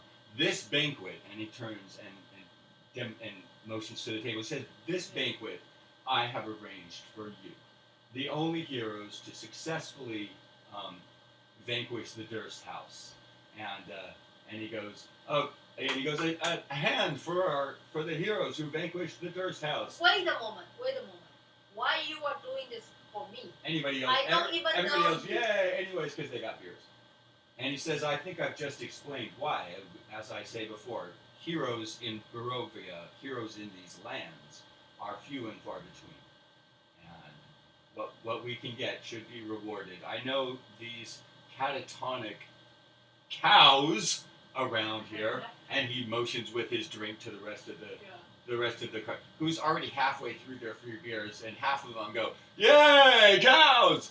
And because they don't know about it. And he's all, "They are incapable of expressing their appreciation. So I have arranged this banquet for you." And Van Hammer, he's already a banquet for us. And he's already like, "What are we waiting for?" And he realizes there are 4 seats at the table. Yeah. He's already taken up a seat. You will too? Will you also take up a seat? Yes. Okay, so all 4 of you take up seats at the table. The old woman, actually, during this discussion, has disappeared because too many freaking NPCs to keep track of. So, and the moody old guy, or moody kid, replaces her with the exact same figure. Yeah. And takes his place at the head of the table here. Yeah. And he says, "Will you permit me to take the head of the table as as I've arranged this banquet for all of you?" And again he says, "Now that the servants come out and they pour beers for all of you guys. There's a little tiny bowl of beer at the end for the elephant to drink, and he's drinking out of it. And again he raises his cup and says, a toast to the heroes who vanquished the Durst House." And a few of the drunken people go, "Hey!" And another guy goes, "Lesser!" And another guy goes, "Cows!" Yeah. But everybody seems pretty happy. And so Ismark motions to Eric to give another round. And you guys begin enjoying the feast and have a couple of drinks. And now you can have a discussion that involves either people in the party or this guy, where you can get information out of after a short break. Okay. So, but first, what were you going to say? I'm going to talk to Eileen, and then I want to hear her advice, see if there's something weird here. Oh, hey, she's like halfway through a big chunk of meat with a drink in another hand. She goes, "This is great. I see nothing wrong with any of this." And White Raven passes her hand over all of the food and the drink on the table like that, and she says, "I detect no danger." Interesting. But I smell something. Oh, that's okay. Yeah. Okay. Okay. Yeah. So the party begins eating. Good. You know what you can do? You can role play eating dinner while I make some more coffee. I can eat coffee while I Okay. get some more coffee. Okay. Um, this thing's running out of power too. I have to switch to another device. Okay. So Yeah. your turn. Maybe you can give some sort of um, like ideas. Like, what did you think of this scene? Not to me, Yeah. but just to the microphone. Yeah. Like, what did you think of the scene? What are you planning I on think going there's some. next? And I think there's something all that strange kind of and shit. weird about this. I don't know. I smell something. Not danger, but I smell something strange, and I would like to find more information. But look at those people here. They seem very simple. Um, like I don't know, like the airhead type of a person. Can you hear someone sing over there like la la la la la? And then another group over there, they just happy to drinking. To me, it's completely strange. So just weird, just very Oh, weird. great. 5 minutes break. So fill it. You have to fill. All right, and then I think I'm gonna talk to Elaine. Like maybe we should start some fight here. Let people really reveal. Um, when I would like to ask Elaine's advice, and I think I'm going to send Ben to do that. Start with some sort of fight here. And that's my plan. That's my plan. And that's all.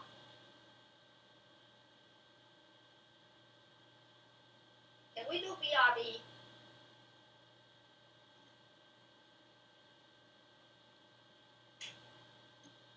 I think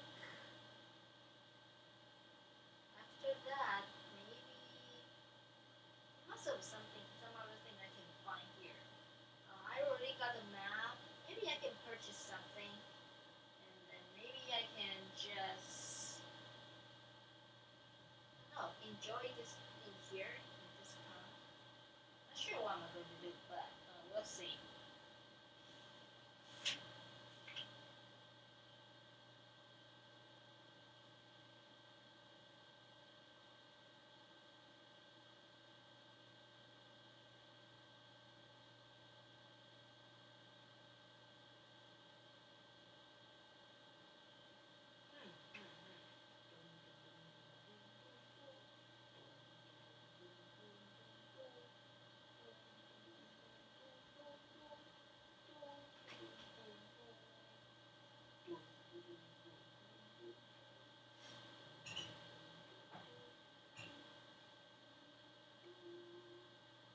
Seems like everyone is really happy here. Copy. Yes. And Barovia. Yeah, at least in the bar in this tiny restaurant, seems everyone got a couple of beer and then with their simple life, and then I think simple satisfied. Ismark, Ismark notices your attitude and he says, "Well, honestly, we don't often have occasion to celebrate in Barovia. This might be going to their head a little bit.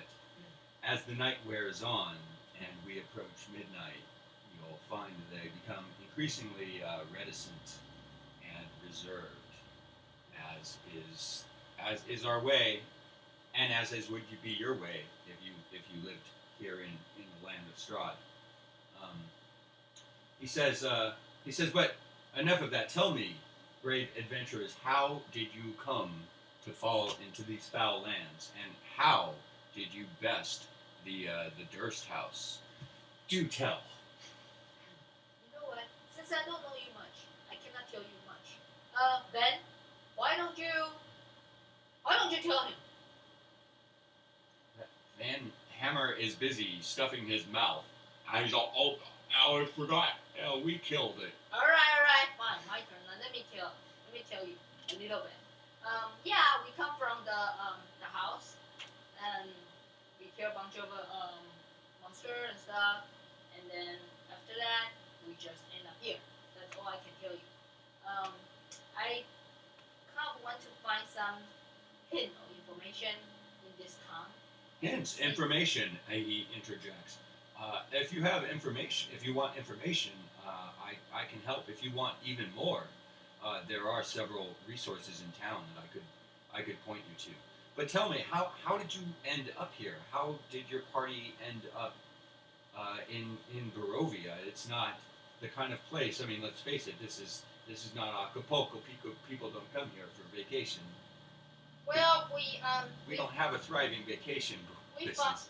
come from that ghost house. You know, I forgot the name. How did you end up at the Durst house? Oh, Yes, Durst of course. house. Yes. The Durst house has been here for hundreds of Right. years. Well, Some we of these. kill a bunch of the monster, and we also burying few of the skeleton, and let their soul or their Tell me your secret, brave ones. How did you succeed where so many other brave adventurers have failed?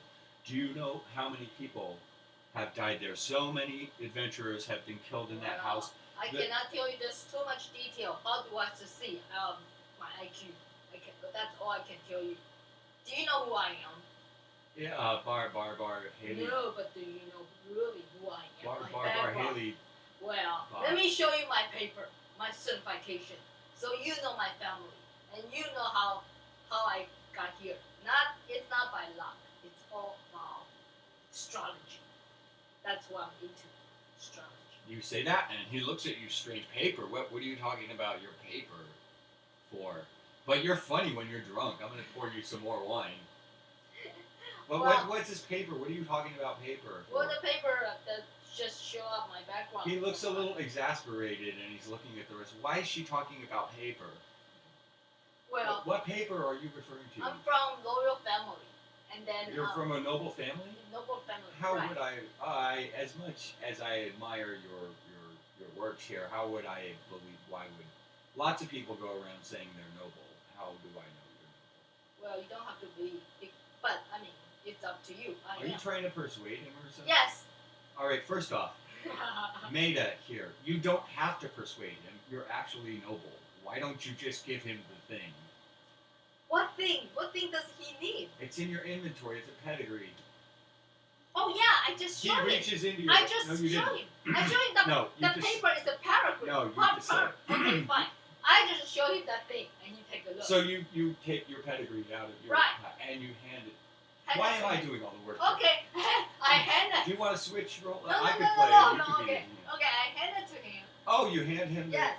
Your player's going to do something. Yes, I hand that to him, and he You're- take a look, and he. I hope he believe me, but if he not, you know. It catches on fire in your hands. All right, he takes it. He examines it. He is duly impressed. Well, you're not only noble, but also refuse to give any information to anybody. Oh, security purpose. Yeah. I got. Doesn't make for much to talk about though, since you won't talk about anything. Oh, okay. That's since you. know. Anyways, he gets annoyed, pours everybody a drink, and goes back to starts eating bread. Well, anyway, I have a question. Maybe you can help me. Yeah, sure. Why not? Since you won't answer any of my questions. What's your question? I already told you who Please I am. proceed. What? Please, brave one. What is Okay. your? How are you end up here? I'm from here. I was born here. Okay, I'm tell real. Me, I'm a tell real. me, tell me about this town. Well, you could ask anyone here about this town. I will tell you. I can give you a little more information than some of them. I'll tell you what most people will tell you about this town. They'll tell you crazy, superstitious ideas. They'll tell you the town is haunted. They'll tell you that. Oh that- yeah, by the way, since you mentioned the town is haunted, I kill a bunch of people in that the house, and then He looks exasperated because he can't get a word in edgewise. He says, yes, please proceed. Yeah, I kill a bunch of I never heard anyone actually interrupts NPCs. Like, he was like gonna give you everything, but if you don't want it, you. Okay. He just actually never mind. Yeah, You know what? You guys just enjoy your dinner. Wait! I'm just gonna don't take my whole No. quest. I'm just No. gonna take my whole quest branch So away. anyway, since he gone, so I'm following him and Right. everybody chasing him. We chasing him. I still want to ask him a question. So I like where this is going. So you guys leave your food. Van Hammer, you have to drag him away. You understand? Van Hammer does not want to leave his food. Okay, Ben. You know what? And you he's sit drunk now too. He's a drunk dwarf, and he hasn't Okay. eaten in 3 days. Remember, you guys were stuck in the house. Right. Okay. He was in a coma. You sit here and eat. Remember, Hey. he was in a coma, Yeah. and you start trying to drag him away. So you know what? And he's drunk. So now he's trying to fight you, because he's like, "No way! I'm not going. I'm not leaving my this. I'm not done eating. Let me find Van Hammer's stats. Fuck you. Let me find his stats. You're about to get punched in the face by an angry dwarf. An angry, hungry dwarf is gonna punch you in the face. Just so you know. So you try to pull Van Hammer away from his food, Yes. and he punches you, and he gets a 16. Yes. Oh man. He punches you.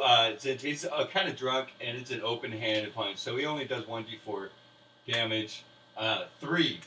He hits you for 3 damage. Okay, then I'm gonna put my spell to make him to sleep. What? No, you already hit for 3 damage, and you were surprised because you didn't expect to be punched by a drunk dwarf.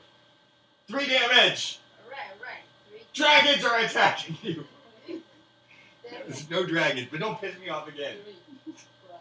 Okay, fine. Well, anyway, all right. Eileen, you want to go with me? All right, what's his name? Has returned to the bar. He's all, hey, easy. You guys, he said, hey, I didn't get you guys drunk so you could start trouble Yes, in my restaurant, Yes. in my local restaurant. Okay, it's smart. Okay, first of all. And Van Hammer's gone back to eating. All right. He doesn't seem phased. It's smart. First of all, I want to know why they call you Lester. He looks a little depressed at that, and he pours himself a nice big drink so I can find his fucking profile. No, actually, I know fucking everything about him. So he pours himself another drink and pours everyone else another drink except Van Hammer, who seems to have had enough. At this point, most of the people in the bar have sort of taken off, and you notice it's much more empty now. Yeah. There's no more of those strange, outsider type people, right? The colorful people who you could ask him about. Hey, hold on. Can I make a phone call first? Yes. We're gonna have to take a break. Okay. Yeah, can we take a break? Maybe Okay, 5 break. minutes? You're doing a live stream right now. Okay, I got you. All right, we're gonna have to take a break, audience. No, you can't do this. Okay, You okay, can't do what you're doing right now. Okay. All right, so this is break time, and we are going to what? A replay audio? Yes. Yeah, we're gonna go to a recap audio, and then we'll be back.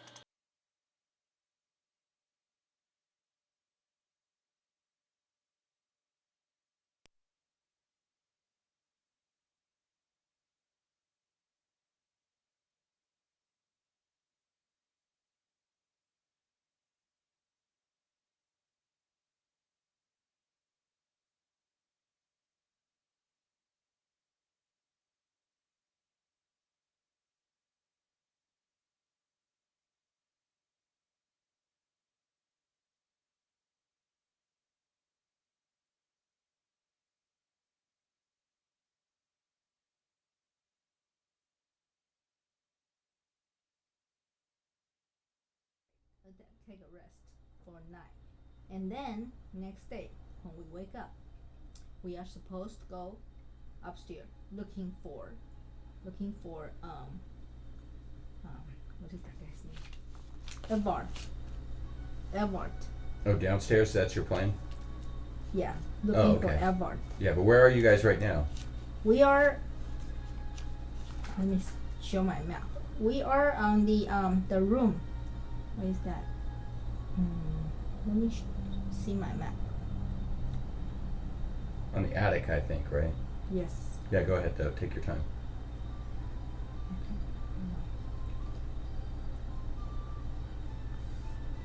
Okay, I'm in third floor. Third floor, good. Yes. In one of those rooms. We know it's safe to stay there. And then I believe Van and Eileen just used the table, can't lock the door. We Yeah, are so make you block sure. the door so you guys Yeah. can get a Yes, good 8 hours uninterrupted. exactly. Okay, so you're gonna rest for 8 hours? Yes, we did already. Okay. So you've rested for 8 hours and all your spells are Yes. recharged now, you know, so you Yes. can use your spells again. Yes. Also, Van Hammer is back up to his full strength. Cool. So you're So- good with that. Everybody's waking up, and then, okay, guys, my plan today is looking for Edward. He's pinned his ass, but we have to find him. Okay. Sounds like we have our work cut out for us, says Van Hammer. Yeah. And slams his hammer into his hand and says, "Damn, it feels good to be back in action." Yeah. Welcome back. Yes, thank you for all the healing and stuff. Hold on, I forgot my dice. Oh. Yeah. Guys.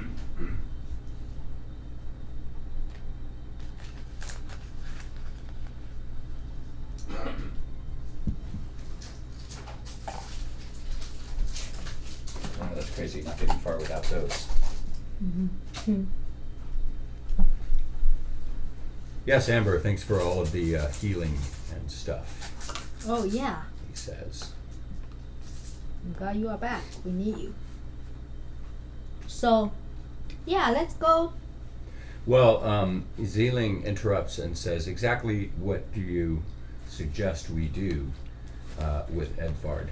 Well, You're let's go. suggesting we find him. If we find them, I think we should find him first. Then I will have to ask a couple of questions. I think this might be the kind of situation where we might want to have a plan Well, in advance. he she can says. continue to go with us. He can be our partner, or we can let him go.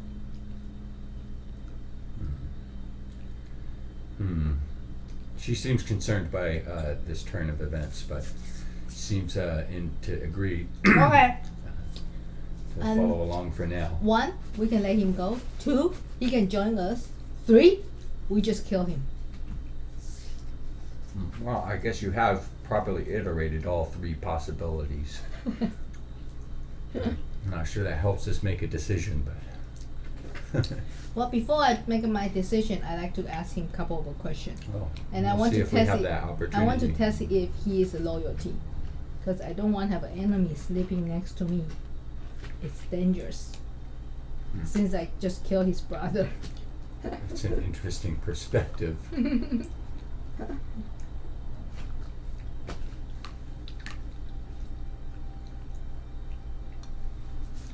Okay, so this morning Mhm. you wake up. Mhm. Um,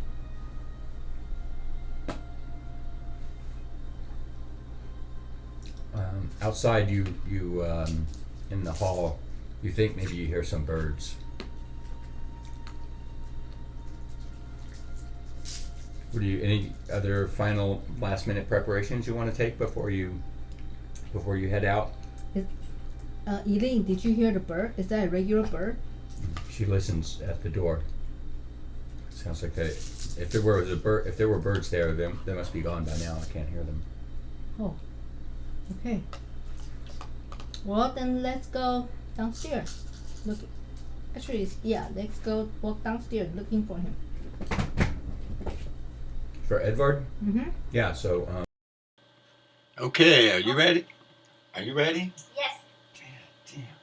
Okay. Don't you ever yell cut in front of the camera on stage again. Okay. All right. Lizard. Okay. Wait. let's- Where the fuck are we? All right. You're sitting at the dinner table. We have to recap because of the freaking break, and there's gonna be edits. All right. You're sitting at the dinner table.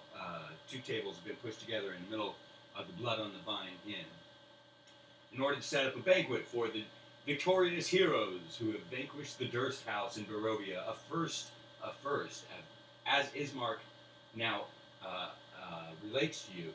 He says many heroes many so-called heroes have come to Barovia.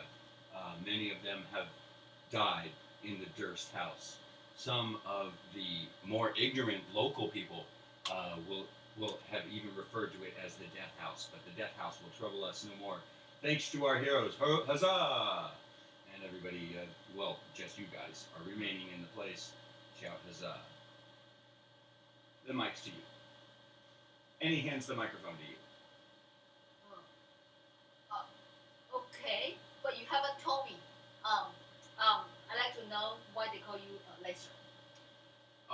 He seems a little depressed when you say this. He pours himself a little bit more wine. He says, my father was a great man. He was a hero in his time, one of Barovia's last heroes. And while it's true, I've not yet lived up to his reputation. I know that one day I will. And I have the means, and I have it within me, and I have the reason to do so. He says, "What was your reason? What brought you here, adventurers? You must have had a great need to do the good that you did." No, actually, we just walked in this camp, and it seems very interesting to me since we just come from the third house. So I just want to come explore in this area. Wow, he seems impressed by this. He goes, "True heroes are rare. Just the doing of good for its own sake. You can't be thanked enough." And he snaps his fingers more, and the bar owner brings out more food and pastries and desserts. Now that you guys have finished stuffing your face. Okay, stop to give us some food, and I just want to know why they call you Lesser. You haven't. But I'm just. Some of them say I'm not as good as my father. My father was a great man, and I'm not as much of a hero yet. But I'm working to build myself into a better man. And can you tell me about your father? What is it? Man, can you believe this, audience? Can you believe this? Can you believe this? What she just did. In order to, and she cuts him off. Okay. What is your question, ma'am? Why He you? says. What's your father did to make him become a hero? He was a hero. He started as the local blacksmith here in Barovia, and undertook many brave missions back before Strahd had fully captured this place and put us all under his spell. He was a great man. Yeah, that's all there is to say about him. There's not that much, because he was a great man. I'm not as good as him. What more do you want from me? What did he Get do? out of my head, Dad! Okay. So what do you do for living in here? Well, he said as you say that, he brushes off his clothes a little bit, and he says, I do okay. We do okay. My family has always had a little bit of money.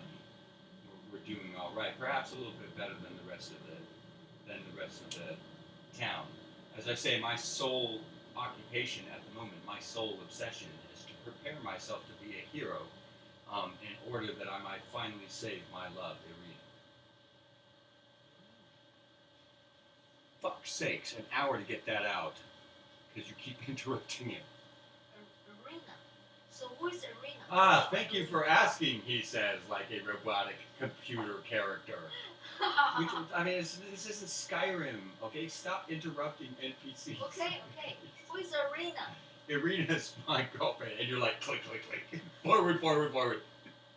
I know that's your girl. Irina is obviously, Irina is my one true love. And the only person in Barovia that I still care about. it's my goal. It's my mission in life. This is why I'm asking you. How do you succeed in your mission? Because I have a mission too.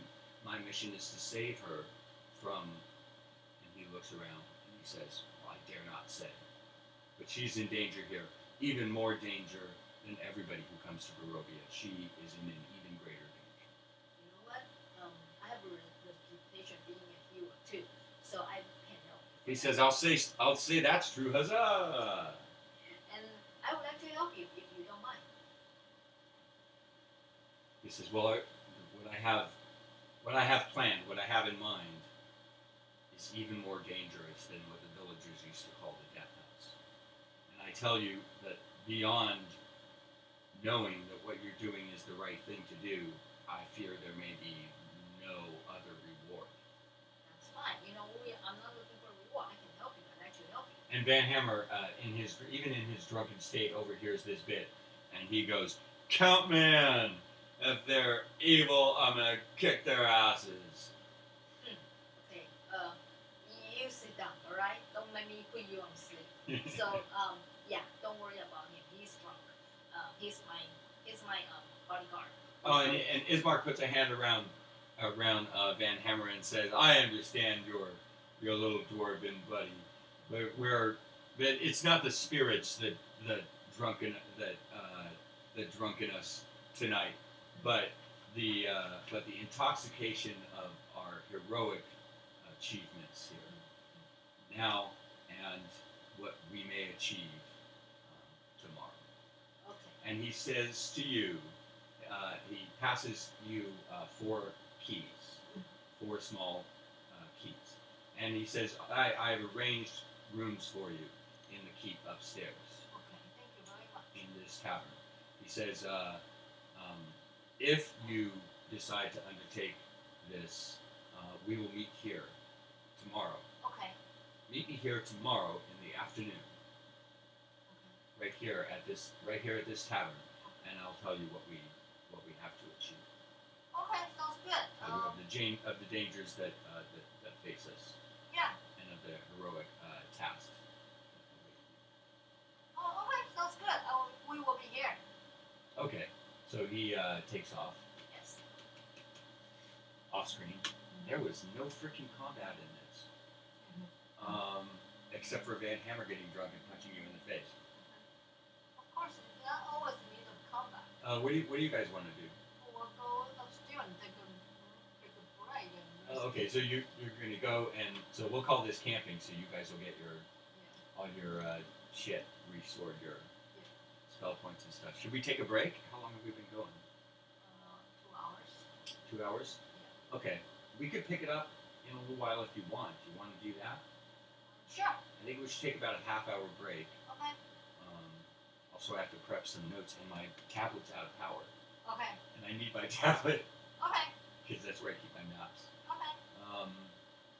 Okay, well, audience or replay traffic, we're gonna shut down for a while, and then we'll be back in maybe an hour Yeah. or a half hour. An hour will be good. We might do a little bit more. Maybe try to squeeze in some combat. I'm disappointed we didn't get to any combat, only because you stressed a lot of this out way longer Well, we than don't always have to need combat. to be. I But, think. yeah, but could you not be so confrontational with every single NPC? Otherwise, I will make the whole world confrontational if you think it's that kind of world. Okay. Fine. Speaking of confrontational, how much GP gold pieces do you have? Check your gold pieces. Yeah. You go to as you're going back to your room, and everybody's gotten yourselves back in your room. In the end, you and Zeeling actually had to sort of half carry Van Hammer up to his room, but he seems very happy, and finally back to his full health. Remember, he was in a coma for a day, right? Yeah. in the death house. My experience is. No, GP. My GP is. Gold pieces. And as you're 457. as you're sitting down to prepare your bed, and you go through your inventory, and you count out your gold pieces, you find you only have 457. 447. 57. No, 447, and you count it twice, and you're like, what the hell? And you realize that you're missing 10 gold pieces, and somebody at some point snagged 10 gold pieces from you. reviewing your memory of the evening, you realize it must have been that villager that you asked for directions. Remember Yes. the guy that you asked Yeah. for? It must be him. He's the only person, because remember when he actually touched you and turned you around to face Yes. the bar. Oh my God, this town. Yeah, this Alright. town. Just so you know, hey, if you want it to be that confrontational, I can make the whole frickin' world that confrontational. Bye. Bye. So thanks for tuning in, listeners, viewers, replay traffic. We'll probably be back in a bit. And eventually we'll have better audio and better camera views and stuff. So thanks for tuning in, and we're out.